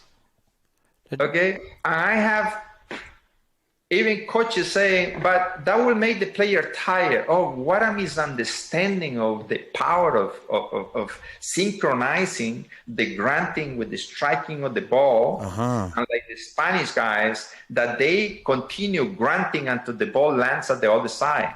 They do. I actually asked our mutual friend Jack Newman on the air last weekend. We were talking a little bit about the importance of exhaling or grunting. And I asked, we had one player who would exhale, then grunt, more the way you described it, where the ball is crossing the net and he's still grunting. And the other one was more like the traditional model where it's just there, just on the contact. What are the advantages of the longer? Because this is going to help those who want to put this in practice. For sure, yeah. It takes a little while to do it correctly, right? The timing, okay? Because to grunt, you have to breathe right before to be able to grunt. Okay? So there is an issue of timing here, which is extremely important because when a person focus on doing that, what happens to the concentration level? It goes sharper versus just hitting. When you're concentrating on the timing, okay, and you have to breathe, to be able to excel and produce that sound, the mind has to go into a much focused state that will help overall when a person is competing, okay? Then the grunting in itself triggers something really deep in the mind, in our DNA, that say, when you grunt, okay, it's because you're ready for battle. Yes. From the beginning to the end, okay? And it triggers something in regard to the release of hormones for that to happen, all kinds of things, just with the grunting. Look at the militaries. Do you notice that when they are training and stuff like that, they do some chanting? There's a haka in rugby. There's chanting. There's hoo-ah, among Marines, and yeah, I know what you're talking about. I feel it. Yeah. Yeah. So this is known in the militaries. Okay. Now many players don't understanding the nature of the grunting. They produce the sound from here, from the throat. So it's like, That's not it. That's not the real deal. It comes from the bottom of the stomach. Okay? And the Spanish uses the double one. Yeah. Yeah. The inhale and the exhale, right? And they prolong it. Why? Because if you want to prolong that sound, you have to take a lot of oxygen. Otherwise, you cannot do that. And when you put so much oxygen in the system, what happens to your muscle system? What happens to your brain activity? Your ability to concentrate and energy and all those things. Obviously, you need, the more oxygen you put, the better for you. Okay? And notice, if you ask me, one of the guys that are very tough mentally, Nadal is one of them. Of course, legend. And notice the grunting. Yeah. And now, let me tell you how interesting it is. I have seen many times pros that grunt, that suddenly they stop grunting. And guess what happened? Intensity and performance go down a little bit. Actually, that happened with Serena Williams when she lost a couple years ago in the finals. Was this the Halep match, Simona Halep, Wimbledon? Was this the one where it was about a year and 3-4 months ago, she lost the Wimbledon final to Simona Halep straight sets? Yes, and the grunting, it was all over the place. Yes. Sometimes she grants, sometimes no. But then at the US Open, when she lost in the semifinals against the Italian girl that was slicing hair. Roberta Vinci. Yes, she stopped grunting completely. during the entire second set, completely. Okay, and she's somebody that grants, and that was totally unconscious. She didn't even, I don't think she was aware that she was not granting. That is high levels of stress. That's the stress. Yeah, what happens? The oxygen is not coming in the amounts that is supposed to come in. That a trigger in the brain that say, I'm here to battle all the way to the end, to give everything I have. It sort of goes into fear. Yes. Okay, and then that's it. The player cannot compete at the highest level. So that's one detail over there. There are different kinds of breathing between points. I'll teach you another one. In addition to the bringing in colors, there is one that is very simple. This is very good for players that are really intellectual, very smart, do really well in school, but somehow find themselves thinking a lot when they're competing. That's a big problem for these players. For sure. Yeah. So I asked them to use these, I call it positive distractions. Distractions from what? From analyzing the match, the mistake they made, to try to figure out what to do, all this stuff, overthinking, okay, is detrimental to performance. So it's not easy, because from the time we're little, in addition to the idea that we figure out who we are as tennis players by comparing ourselves with others, we are totally conditioned to believe that we resolve problems with rational thinking and logic. But no. And in tennis, it backfires big time. Totally tightens you up. Yeah. When players, if they are honest with you, when you interview them after they have an amazing match, and you ask them, were you thinking a lot about all the stuff that you did over there, that you did so well? If they're honest, they will tell you, nope. Well, actually, no. I was like in the zone. I was not thinking. That's what they call the zone. The zone. They weren't thinking. They were what? That subconscious mind was dictating everything automatically. They were not thinking. They just did it. Okay. So one way to avoid thinking is by using positive distractions. One of them, I'll give you two. Bringing in colors, I already mentioning. Bring in the color you like. The color that you don't like, you breathe out. Okay. Second, you count as you're breathing.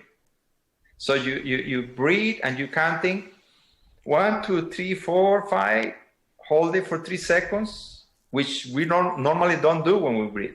We do it automatically, and what we want to do is do something that is totally different from what we do normally. Okay? Players know that breathing is important, and guess what? They forget to breathe. Why? Because they're breathing in the way that they normally breathe, and because it's automatic when they realize they're thinking about the match again. Okay? So when you force them to breathe, and they go 1, 2, 3, 4, 5, and hold it, which we don't do either. So we're doing something different. Now you have to hold it and count 1, 2, 3, and now you start exhaling through the mouth and count all the way to 8, meaning if you don't take a deep breath, a lot of oxygen, you won't be able to count all the way to 8 or 10. And then it forces, we're aware of that, and then we force us to take a deep breath. Now our mind is distracted in the counting and actually coordinating in multitask. Okay? When you are multitask, our brain cannot go into another thing, which is like thinking about the match. And that's the trick. Okay? So you're breathing, counting, holding, and then breathing out, and do it again, and do it again, and then time is passing. Okay? The brain activity goes into a calm state. Okay? The heartbeat goes down too. The body takes a break, it relaxes. Okay? And now you're ready to go again. Okay? And there are more distractions. Okay? One of them, believe it or not, is singing a song that you like, that you were listening over and over before you play the match. Positive distraction. It's a positive distraction. I saw the other Italian, Fellini, playing Nadal on a clay court. I think was in Rome. And Nadal was invincible during that period of time. He was beating everybody on clay. Okay. And then he had one match point to beat Nadal. Can you imagine? Okay, when Nadal was beating everybody. And then Nadal came up with an amazing shot and win the next point, so it went to deuce. When that happened, instead of getting frustrated and do the things that is a no-no, like looking outside the tennis court, making a gesture of frustration and, the head and all the stuff and talking to themselves in a negative way, that was so stupid. Why you do that? And then start remembering times when they were in the same situation and they couldn't close, which is even worse. That's bad. Right? This guy turned around, okay, and start walking like he was like dancing, Italians, Yeah. It looked like he was dancing, and he had a big smile on his face. I saw that, I thought, oh my goodness, this guy knows what he's doing. He had 3 match points, and every single time Nadal win point. And then it was until the 4th match point that he actually won. And folks at home, this is Fabio Fognini, who is known for this happy vibe, but he's also known for the throwing of the racket and the looking outside of the court, and maybe let's call it negative body language, negative distractions. But on this day, he used it at least 4 times, and on the 4th one, the guy upsets the greatest of all time. Right. Now, here's another trick. Yeah. When we're thinking and overthinking, I mentioned already, it's a problem for many players, okay? There is a process in the brain where the neurons in the brain are connected. It's like like electricity and chemicals over there, putting the neurons connected like in a chain reaction, okay? And then we have a thought. Now, if we are bouncing, guess what happens in that brain that is like liquid?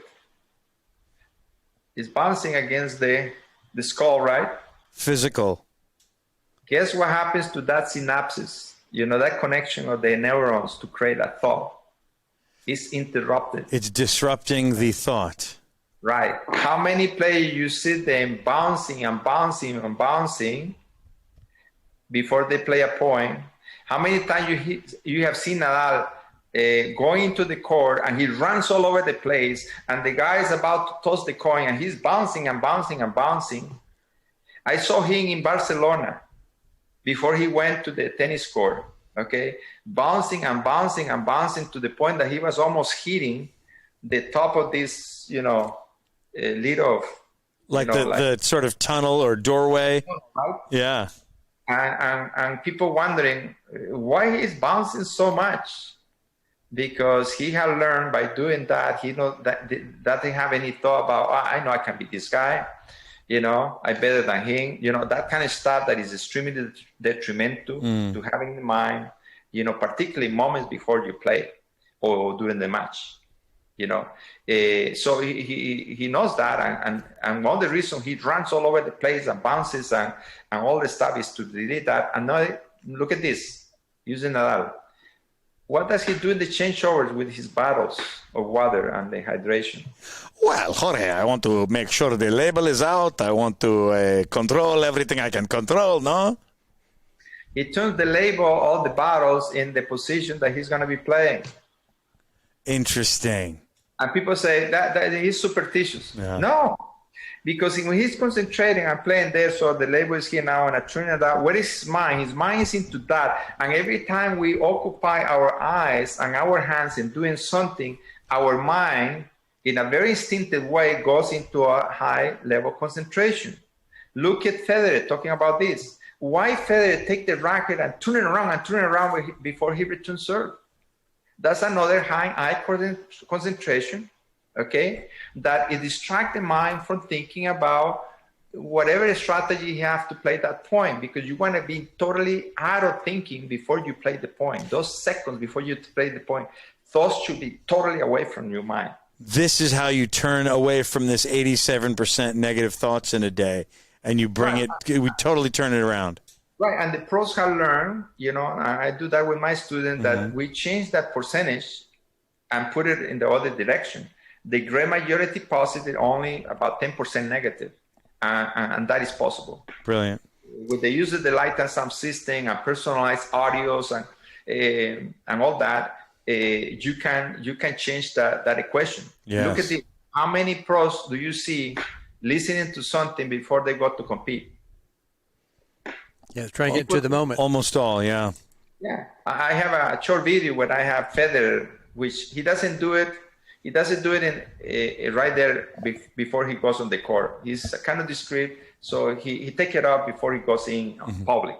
But you see Serena Williams, you see Nadal, many. Okay, I think Naomi Osaka is a famous example also. People think that they listen to music, and some of them do, because what I mentioned before, you listen to music that you like prior to going, and then you sing that in your head.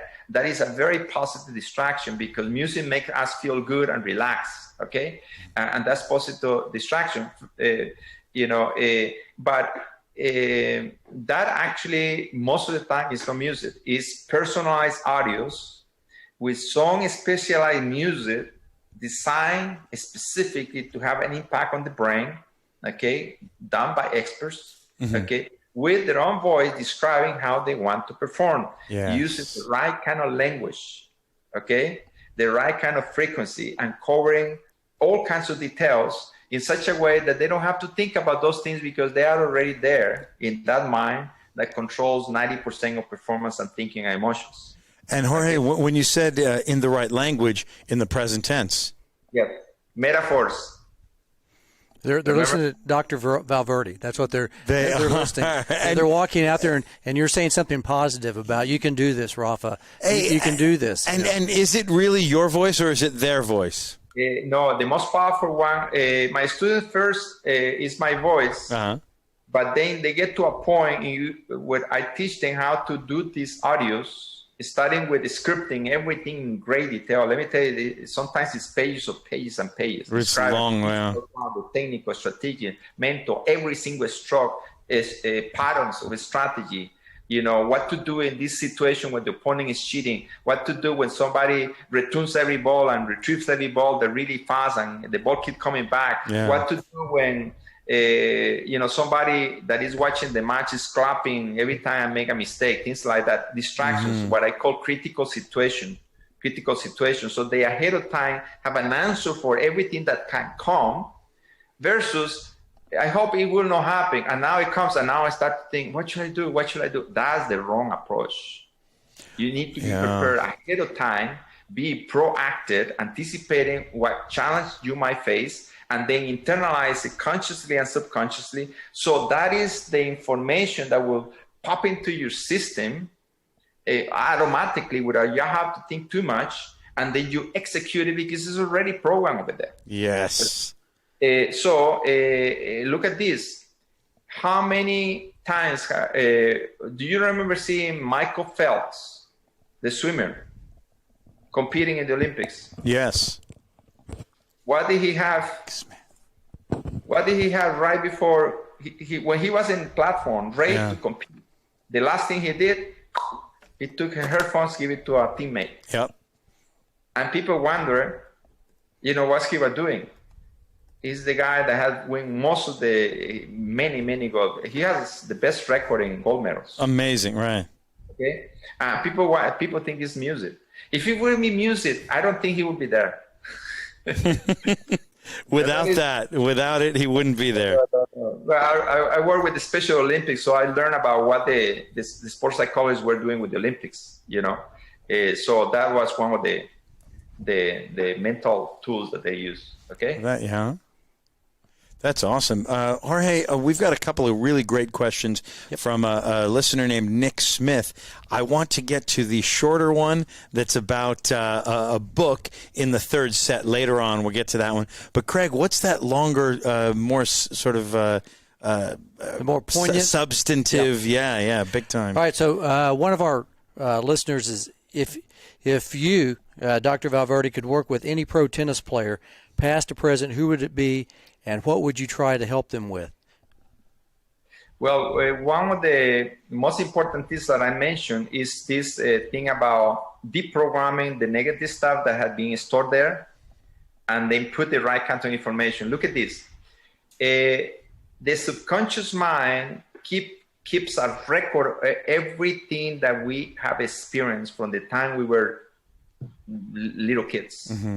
I mean, this is how powerful it is. Everything is there. Okay? And then guess what happens when a player makes an enforced error? They say he's attacking after a long rally and go down the line with the forehand and the ball goes out. And then the player reacts to that mistake like, oh, gosh, Frustration. There is usually a physiological response with the body language. Usually there is something that the players say to themselves, and usually what they say is a kind of negative, detrimental to themselves, like, that's so stupid, right? Something like that. Yeah. Okay.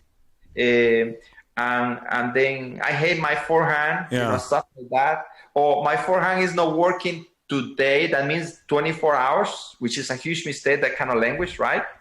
And then they stay there looking at where the ball landed. And you see that, right? Look at this. When they stare at the spot, the conscious mind sort of processes the mistake like 3, 4, 5 times. The subconscious mind processes that mistake 40 times per second. Unbelievable.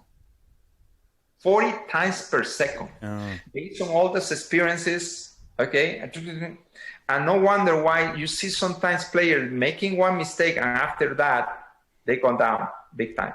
Because they allowed their eyes and their conscious and their subconscious to look at the mistake or the place where the ball landed, that it shouldn't. Maybe that's the net. Maybe it's the fence or whatever. Right, and they hear things that make sense. Remember that we are indoctrinated to be logical and to be rational. Yeah. So what is a rational thing? Forget about the mistake. When you think about the mistake, you play terrible. Flush it. It's gone. And then it sounds logical. The question is, how can you forget about something that cost you a point that probably was, very important? You lost the set, okay? Or the opponent broke your serve. It's not that easy if you don't understand, something that actually will help. So you want to learn? Yes, right now. The first time I teach my it doesn't matter, juniors, professionals, whatever, is how to deal with mistakes, because that's one of the things that is extremely detrimental to performance and players don't know. So he did this. The moment the point finish, and they cannot do this just in matches, they have to practice this in regular practices. It has to become a habit. Remember the thing about simulating? They have to do it in practice. They have to do it in practice matches, become, a habit. And then when they go to a tournament, they will be able to do it. Otherwise, it will not work. No. Okay. So what is it? Look at this. If they are in a drill with a coach, and the coach is feeding a bunch of balls, and they're hitting cross-court forehand, cross-court forehand, cross-court forehand. Now they give you another ball, to the backhand, and then after that, give them a ball that is a kind of short in the forehand. Obviously, the drill is for the player to attack that ball, go down the line, and then move forward and then hit a bunch of balls and maybe an overhead, right? It's a very common drill, right? Yes. Guess what happens when the player is in practice and end up making a mistake in the first or the last ball? Right there, first or the last ball, you will see some kind of physiological response. I see. Okay, and they keep going, but they make a little gesture in the face. And it may be just a split second, right? Split second, and they make a little sound like, right? And then they go and continue, but that little reaction right there is embedded in the mind as, and disappointing, I can't believe I cannot do that. Yeah. Right? There is a lot of stuff going on with that thing that it looks non-important. The reaction looks like no big deal. But the brain is picking it up as a judgment of a mistake, that was made, particularly the first and the last ball. And it's that, so I tell them, listen, when you are in a drill and you miss the first ball, have an agreement with your coach that you restart the drill. Rather than just rolling through it with the negativity. Instead of, continue with that mistake, which means I made the mistake, I continue because practice, right? No, you restart all over, but the restarting have to be based on one important reaction to that mistake. The moment the mistake is made, the player immediately go back to where it was before beginning the drill, okay? No stopping. The tendency, there is a natural tendency, this is very instinctive, okay, is to briefly stop. Even in drill, there is, if you pay really close attention, briefly the player stop a little bit, okay? It's a millisecond. So when the mistake is made, immediately turn around and then go, okay? Bounce, bounce, bounce, ready to go again, and now go, hit it, and he makes the last mistake, exactly the same thing, repeat the last ball, but immediately turning around and then coming, and I'll explain the two details. Turning around so you don't observe where the ball landed, so you avoid that mind to reproduce that mistake so many times. 40 times per second. Yeah, that's very useful. Turn around. Okay, and then second, okay, you make a hop. Okay, you actually make a little jump going back. It doesn't matter how big it is, just a little hop. Why the hop? Because in the case they might have been so conditioned to always think about mistakes, even in practice, okay? In the way going back, chances are that player is going to be thinking, why in the world I missed that ball? Okay? And the hop interrupts that thought. Yes, because the bouncing of the brain. Yes. You know, I know you mentioned Rafa Nadal, but for me, the most famous from our era was the Swedish player Stefan Edberg. Whether he made one of his 8 million great volleys that he made, or he missed one of those 2 or 3 that he ever missed, that guy would have the turnaround and hop. Well, I did a clinic with him and Martina Hingis. Yes. Okay? And that was one of my questions. It was. Yes. Sampras did the same thing. Yeah. Okay? And you see Nadal doing that too now. Yeah. You see Halep doing that. You know, Halep was not doing it before. Now she's doing it. Osaka she did it 2-3 years ago, and she won Wimbledon doing it. And I thought, oh, she's learning from the best. I like this. Okay, so but there is something else about that little hop I want you to know. Okay? Oh, tell it. There is something in our DNA. You see, is based on thousands of years of human experience. Our DNA becomes literally programmed to certain things. Let me give an example. You give a child now a telephone, an iPhone, and that child really quickly will know how to use that phone, and you don't have to teach that much. Amazing. How in the world? But if you give that, let's say, you give that to an old person, okay, that person will struggle. You have to teach, you have to explain every single detail. What happens? Already in a relatively short period of time, the DNA already have been changing in us, okay, in something so specific like that. Here's another one. In our DNA, there is something that goes like this. When we're happy, we bounce. For sure, yes. When we are unhappy, we are like, and our shoulders go down, and we're like this, right? When we're happy, we're a little bit that. And in a stadium, there's a lot of people watching. If the team or this group here scored, everybody will come out of the chair, will jump, raise their arms, and they scream. And they didn't have an agreement that they're going to do that all together at the same time. That is instinctive. It is. Okay, so the hop triggers in the brain the instinctive thing that said, we're doing well. And it releases the right kind of hormones. What we call the happy hormones, serotonin, dopamine, endorphins. Yeah. When people go to these stadiums and they're bouncing and bouncing, they have done studies that demonstrate that when a person goes to a stadium to see a team and the team win and they're bouncing so many times, when they come out of that, the stress has gone down, and they are all kinds of good hormones going on through the system. They're happy, they smile a lot, and the team won, yes, that makes the person happy, but also all that jumping up and down triggers that. So when the players turn around and immediately hop and make that a practice every single day, it gets to a point that they can do it in a practice match, It will take a little while because to transfer for practice to a practice match, it takes some time, okay, because it's different, even though you try to simulate everything. And then from there to a regular match in a tournament, it will take a little bit more time, but eventually the player can do it without even thinking. And then that we all want the players to accomplish, which is forget about the mistakes, is gone. And it has to be done, win or lose the point. Yes. So otherwise, it's very difficult. It has to be whether he's winning or losing. Yeah. Yes. Well, I want to wind down our second set here, Jorge, by talking a little bit about your current and future projects and how people can get a hold of you. We know the Valverde system is kind of your corporation, but tell the people at home how to get a hold of you and any future projects that you want everybody to know about. Thank you for asking that. Of course. You can get a hold of me by just go to my website, valverdesystem.com. Yes. And then my phone is over there. I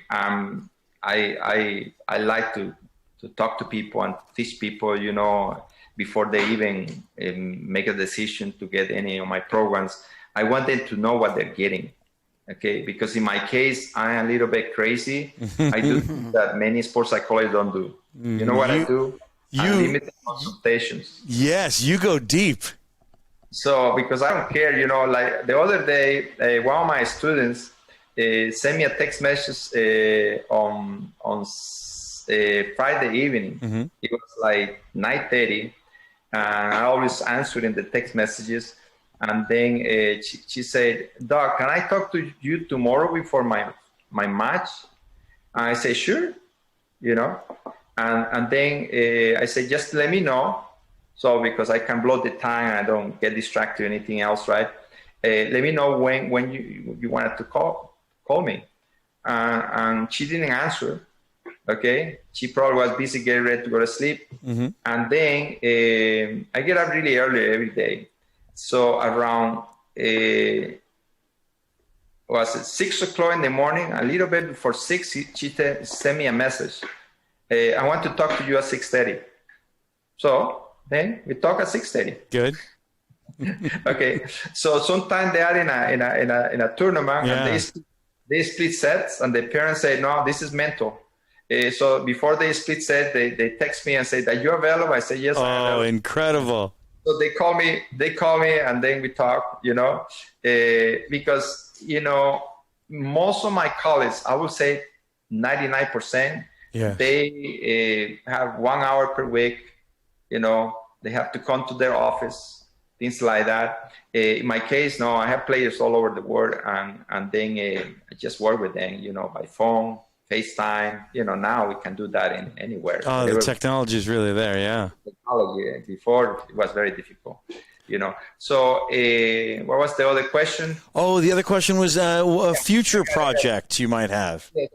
Interesting enough, what we're doing is part of what my goal is for the next years to come.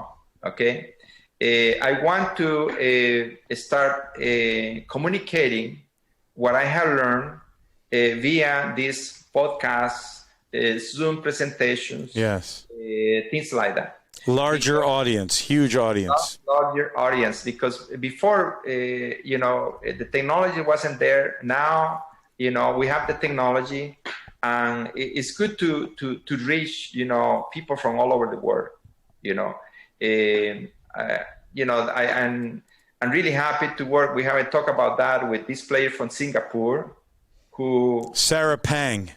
Yeah, Sarah Pang, who contacted me, because she wanted the mental part. She's there. We never met. Everything had been, this way. And she broke, she found, she reached her goal of be able to be ranked in singles and doubles as a pro. Yes. Even though she started playing tennis at the age of 19. This is unbelievable. How old is Sarah now? Now she is, to be honest, I don't know, but I think she's probably 28, something like that. Yeah, high 20s she looks. And so under 10 years of playing tennis. No junior tennis. Crazy. That's pretty good. That's amazing. Right, and with the sponsors that she found herself, now she has a very good coach, travel with her, all kinds of good stuff. So one of my goals is that, and it's happening, and now teaching at one university in Singapore via the internet. Incredible. So the students are sitting there and teaching this stuff. They are in the university, one of the top universities in Singapore. Yes. I did another of this with another guy in Singapore. And in that way, I'll be able to share, what I have learned in all these years, because it sounds simple, these details that I share, but let me tell you, many players spend all their life and they don't know exactly why this works and why this doesn't work. If I may add, I want you coaching coaches too, because what you just said about players applies to business people, entrepreneurs, and coaches. So I've learned so much as, of course, a tennis player, but as a tennis coach, but also as a business person this evening. Thank you, Jorge. This has been amazing. Yeah. I want to flip it over to CB1 over here. We're going to talk a nice brief third set, and whenever we get to books, we'll talk about the one Nick Smith mentioned, Zen and the Art of Motorcycle Maintenance, if that might come up. Go to it, CB. All right. This is more about character development. That's this is kind of fun.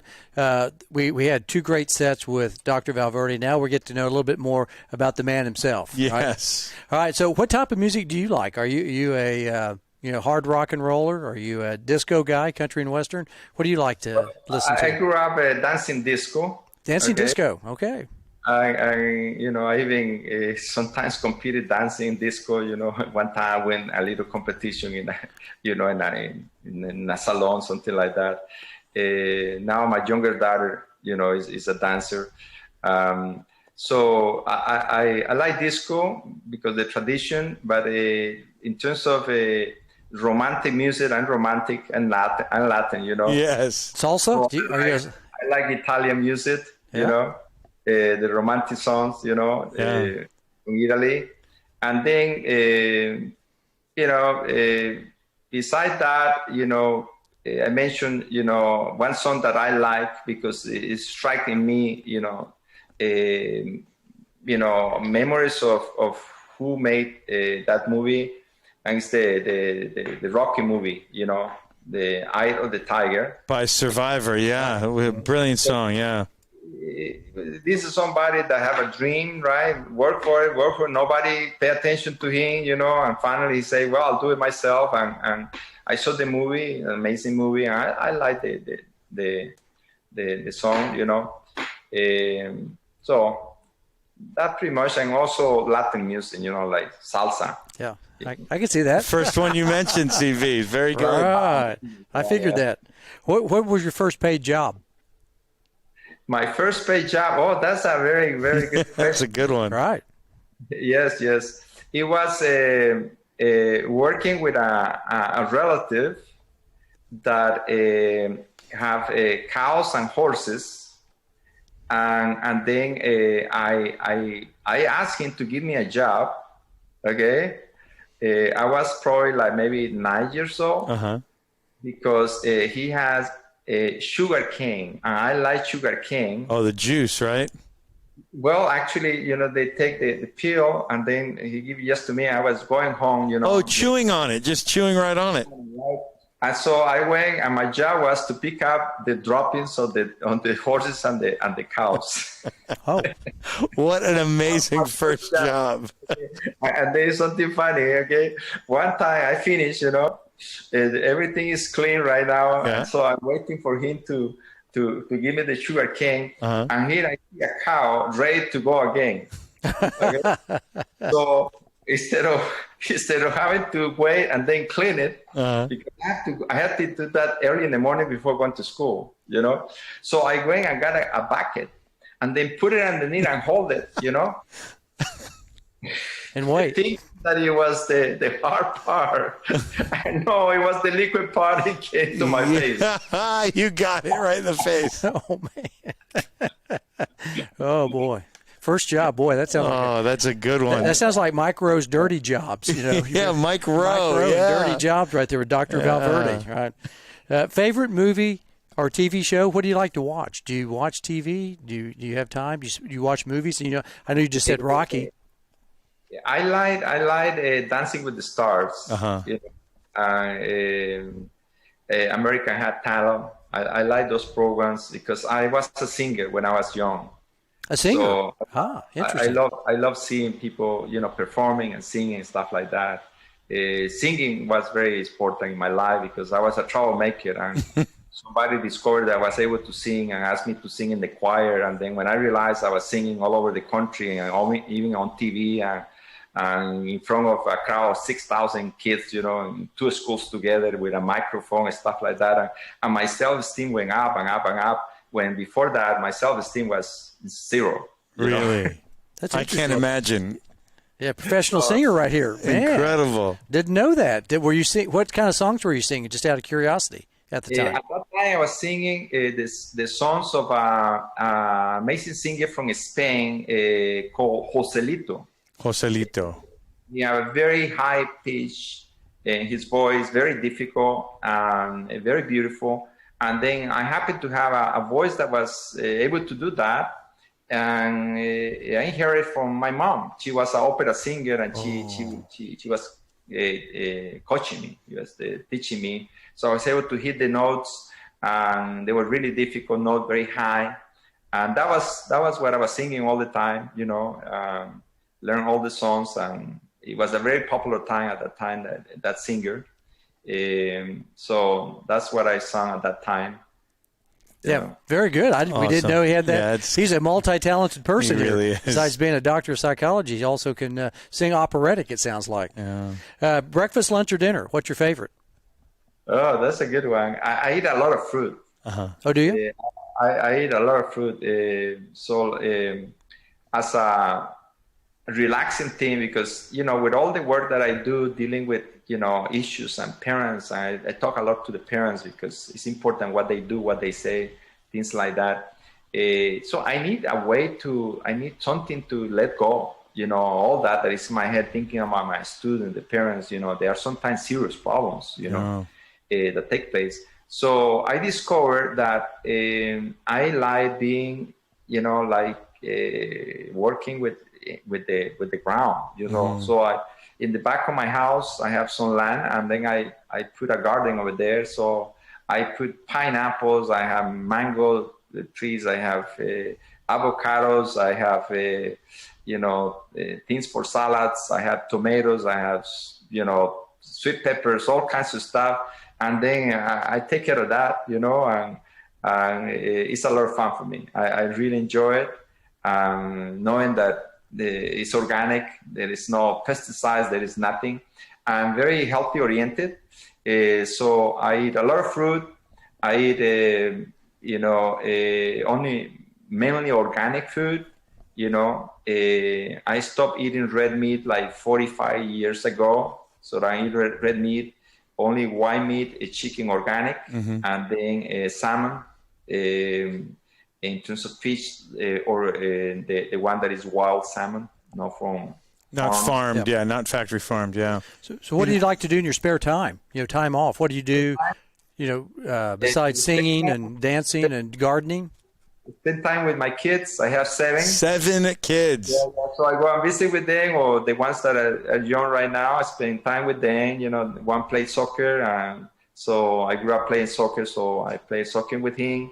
Take him to, to his games, stuff like that. And when my daughter, the youngest one, is a dancer, and it's a lot of fun being with them. And then I love playing tennis. Every time I have the opportunity, I invite a friend to go and play, and I enjoy it a lot. Yeah, for sure. Tennis. Craig, about the book. Yeah, the book. Now, here's a really interesting question. That the second part of the from Nick Smith. Have you read Zen and the Art of the Motorcycle Maintenance? Are you familiar with that book? No, I have not read that book. We know the book is not really about motorcycle maintenance, and I remember reading it in the early 90s on a very hot day after tennis, and I was too zenned out to finish it, but I read almost Did you really? the whole book in one day. It's kind of a pink cover, and I like Nick's question, but you haven't read it yet. Well, folks You at can home, look it up. that's something to check out. All right, a couple more questions, and then we'll call it a night. Yes. We know it's late down in the Florida area. Favorite? Do you like tennis? Obviously, what's your favorite tournament? What's your favorite tennis tournament, and why? Definitely, the French Open. The French. I Interesting. like it a lot because it's very challenging. The red clay is challenging. Obviously, Wimbledon, and then the U.S. Open, sort of in that order. Have you been to all the Grand Slams? Have you been to on campus at the French Open or Wimbledon, the All England Club up in New York City? Mainly the U.S. Open and the Florida Open, and then I have been in some tournaments. When I was working with Daniela Hantukova, I went to several tournaments prior to the French Open. Mm-hmm. Then after that, I have some commitments here, so I had to come back. But I was at the tournament in Rome. Then we went to some tournaments in France, and then after that, I had to come back. Yes. Who's your favorite tennis player? That's a good question. We're gonna get you in trouble, probably. Yeah, he's got to commit, huh? It can be not. It can be in the past. You might say Arthur Ashe, because I know you've talked about Arthur Ashe. Was he one of your favorite tennis players, or maybe a South American like Guillermo Vilas? Probably when you were growing up, Vilas was a big player coming out of Argentina.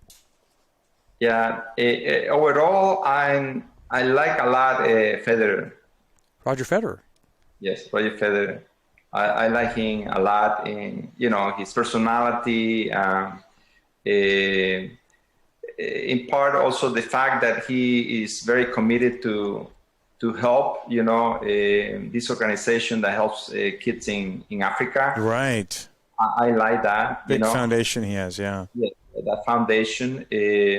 But there are things that I like a lot about Nadal's, his determination, his discipline, his that he gives everything in every single match. It's very inspirational to watch somebody like him. Yeah.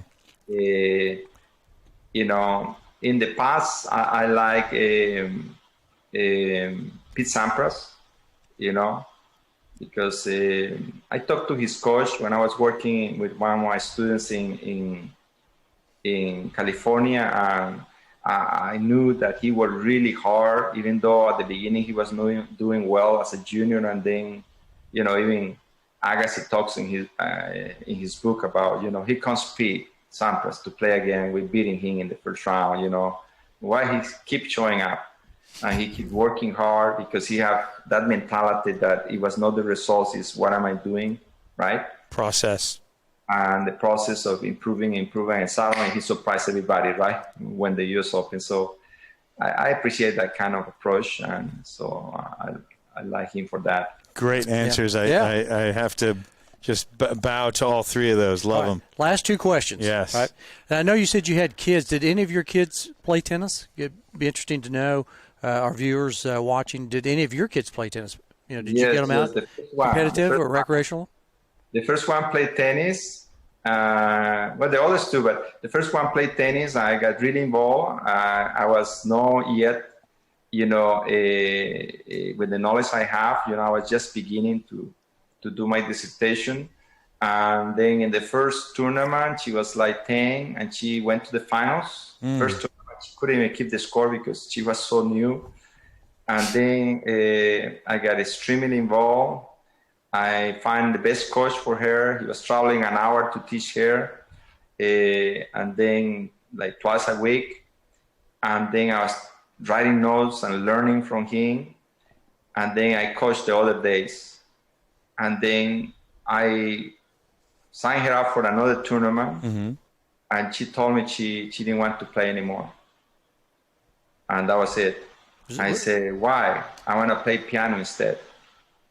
I was confused, but I respect her decision. And then she played piano, and I just went to the recitals, and she did really well in piano. Awesome. To find out many years later, when she was already married, that I asked her why. She said, because Dad, I didn't want to disappoint you. You put so much effort on me. Spent so many hours teaching me. I love you. I didn't want to disappoint you. I felt terrified of disappointing you if I would not perform well. And then I decided to do something else that I knew that you would not be checking on me, like playing piano. Yeah. So I learned a big lesson right there. Yeah. And then in the second, I had the opportunity to second daughter, to coach her with soccer, and I started noticing the same things, that she was underperforming because I was her coach. I see. And the coach of the team, all this stuff. And I say, what am I doing? Repeating the same mistake? So I found the best coach possible. I have to travel like about an hour and a half to an hour, something like that, for her to practice with a very good coach from, European coach. And she became one of the best soccer players in the Midwest, and went to university, played soccer. But I was, okay, I found a team for her, and I just, do the father part, transporting her, bringing her back and forth. That's it. Then the next one was playing soccer, a boy, and we two boys. And one became really disappointed because he was not put to play. And then I just asked him to find something that he would like, didn't give any advice. And then he found out on his own, the biking was his brother, older brother suggested that. And he said, yeah, that's true, I like biking.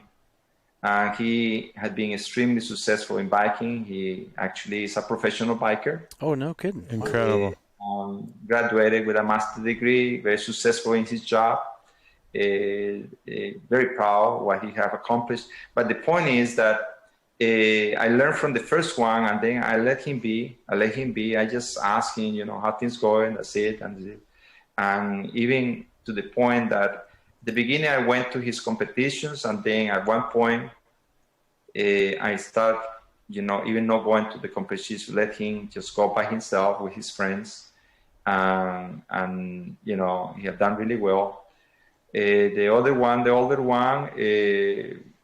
played soccer, let him be, got to a certain level, then he went into school, finished his master, and now he's, in something very similar. The psychology, he's a social work in dealing with extremely stressful situations and people, very critical, very, very stressful. Yeah.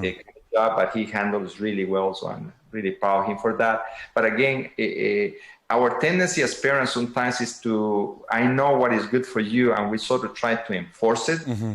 And that sometimes doesn't allow the person to discover what really is deep into their heart, and it's very tricky, our role in that respect.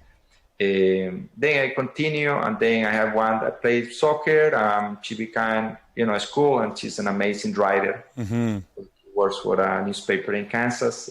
Very good. And then the last two, one plays soccer, and I want to mention the last one because she's a dancer, and even though I love to dance, away, let her do the stuff. And then she got really nervous when her teacher told her that she was ready to compete by herself, not in groups. And she asked me to help her. So that's one little thing, secret, a piece of advice.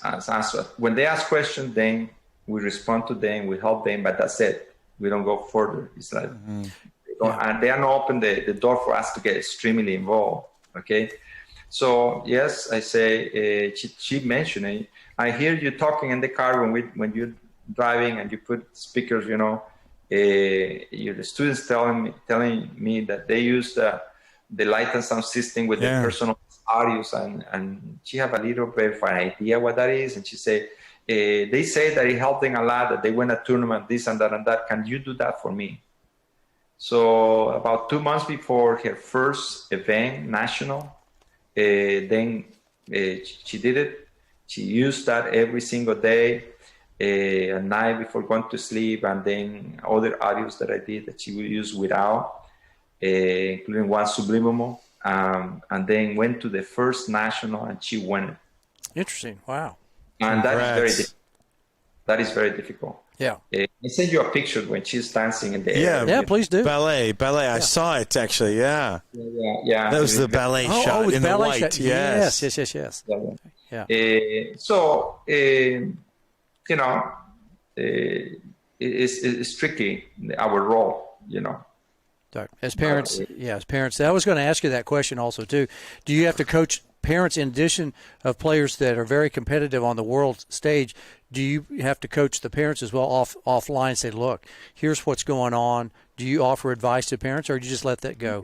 Yes, because what I have discovered is that with good intention, parents do the wrong things and say the wrong things at the wrong time. And it's very difficult for parents to really understand their role.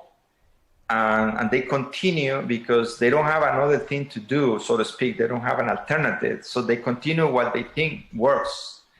And the son or daughter have a hard time confronting that because they don't have an explanation that makes sense. They know parent wants to help. They have been helping them from the time they're little. So they cannot say, Dad, Mom, listen, I don't want to hear that anymore. On the car on the way there or after matches, all the stuff. So the kid is in that kind of situation, and then it's even worse because they will have a way to express themselves and make sense out of how they feel.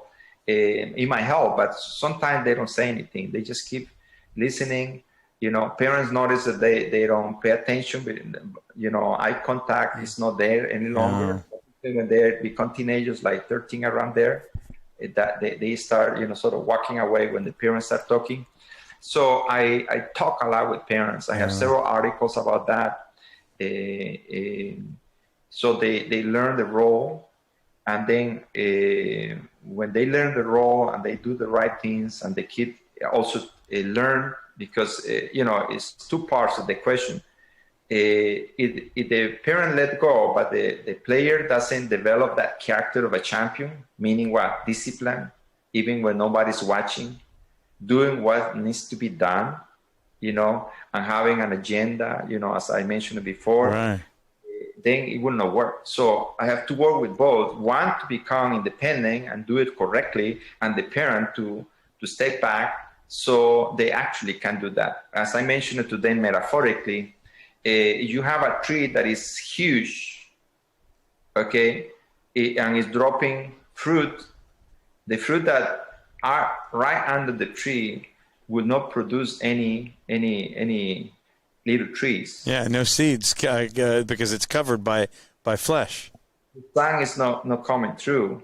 But, if for some reason the seeds go away and the sun comes, that tree is going to grow. Yes. Good. And then nature is so amazing, because you notice that some trees, the seeds come out of the fruit. The pods, the fruit. They sort of fly away from the tree, So I use that metaphor to parents to tell them, listen, the bigger you are, the more you cover, for that kid, the more difficult for them to grow. Yeah, no, that's a great point, because I figured that might be the case. Great question. You've seen a lot of parents, and I'm sure you've seen them do it right. You've seen them do it wrong. But especially when you're on the world stage like that, I think there could be people coaching their own kids, like Richard Williams. That's a very interesting dynamic. And sometimes it destroys marriages. Look at this: how many pros you see that the parents divorce? A lot. Very common, more than 67%. Very high. And look at with Djokovic, since I follow him carefully, there was a period of time when he switched coaches. I don't remember who was the coach that came at that time. And then suddenly his parents were no longer watching him anymore.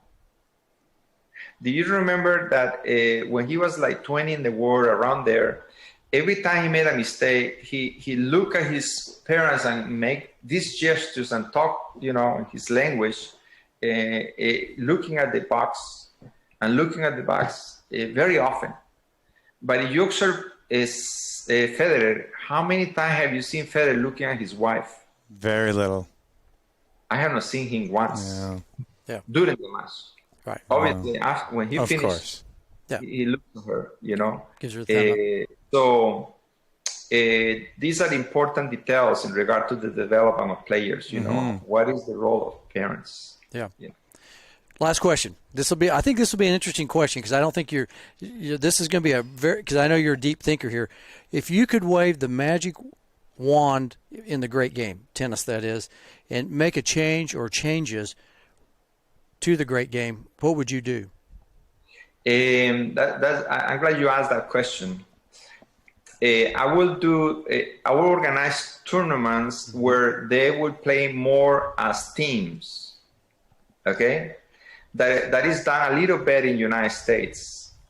But if they will be able to do more, they will reduce a lot of stress. They will make tennis more fun. I observe the players when they are playing as teams, you know. And if you observe carefully, you will notice that there is more joy. You see them laughing, they see them, you know, cheering up for a friend that, you know, part of the team that is competing. They're almost similar to what happens in college, right? Correct. And then they're talking to each other. The parents are eating with the parent or the other kid, you know. Team. Things like that. There is more, you know, like a friendship kind of an atmosphere right there.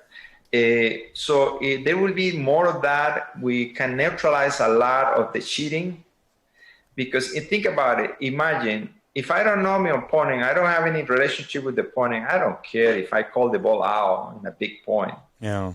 But if I have a connection with that player in one way or another, you know, and my parents know their parents, how embarrassing it would be that I'm calling a ball out against that player when my parents are friends. You're not going to do it. There's that accountability and that friendship of the teamwork, and it's not going to happen. Right. So it will prepare them for college because the college, you know, is being in a team, which is good. I mean, most of the players go to college in the United States. Yep. Thankfully, neutralize the cheating that is an epidemic right now all over the United States. It really is. And then it reduces the stress because when they are in teams, they have more of that kind of environment of friendship and helping each other, you know, cooperation, you know, cheering each other, all that stuff, you know, let's warm up together, you know, things like that. So it reduces a lot of factors that produces the stress. Yeah. For instance, a player go to a tournament and they never been there, they don't have any friends, anything. What happens?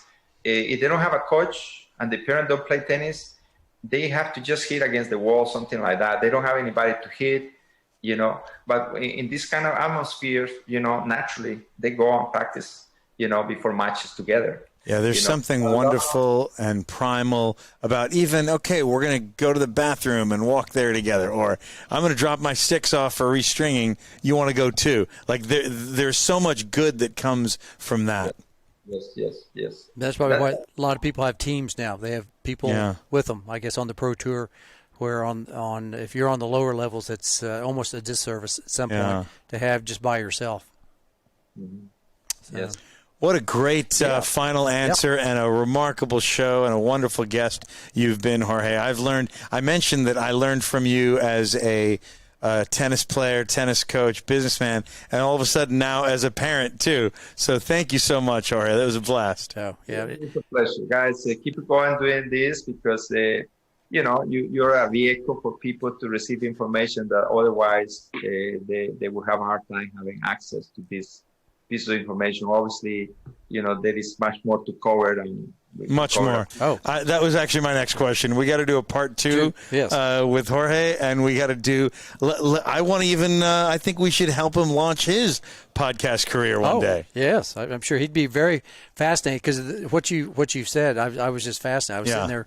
I didn't ask many questions, but I was sitting there, had a whole bunch of thoughts running through my mind. Tell people again where they can find you on the internet. Good. Yeah, it's Valverde System, VALVERDE System, singular, no plural, at .com. Simple.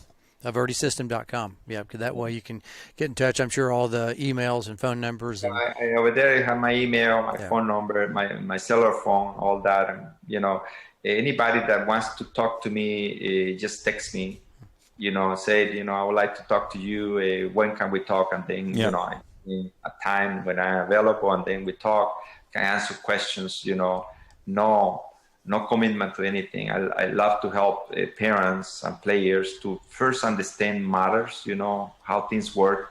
And then if they will make the decision, great. If not, it doesn't matter, Well, we've enjoyed our 2.5 hours. We've taken a lot of your time, so we really appreciate that. I was looking at the clock up there. Huge thanks. This has been great. What a great treat it is. A remarkable episode, I think. Yes, the word of the day, is remarkable. And it fit. That's right. Yeah, we really appreciate it. Dr. Valverde, thanks again for joining us on At the Net podcast. We're going to bring you back at some other point in the future, hopefully, and you can give us some more mental training. I mean, it's been great. I'll be happy to help. Yes. Well, thanks a lot. We appreciate it. So have a great night down in Florida, and we'll look forward to catching up with you down the road, okay? Thanks, Doc. Take care. You're welcome. All right, AJ, that's not bad. CB, that was a blast. That was really fun for me. Should we cue up Jimmy? Jimmy Campbell, ladies and gentlemen. We'll get old Jimmy going, and then we'll sign off here. There we go.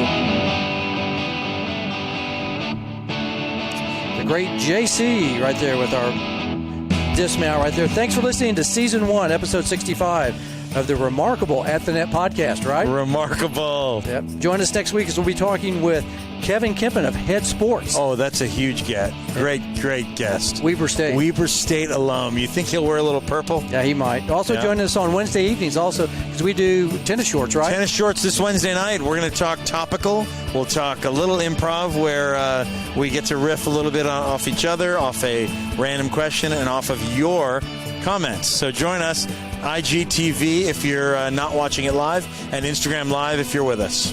But you always ask what's in Craig Bell's shorts. What's in CB1's tennis shorts? Not much.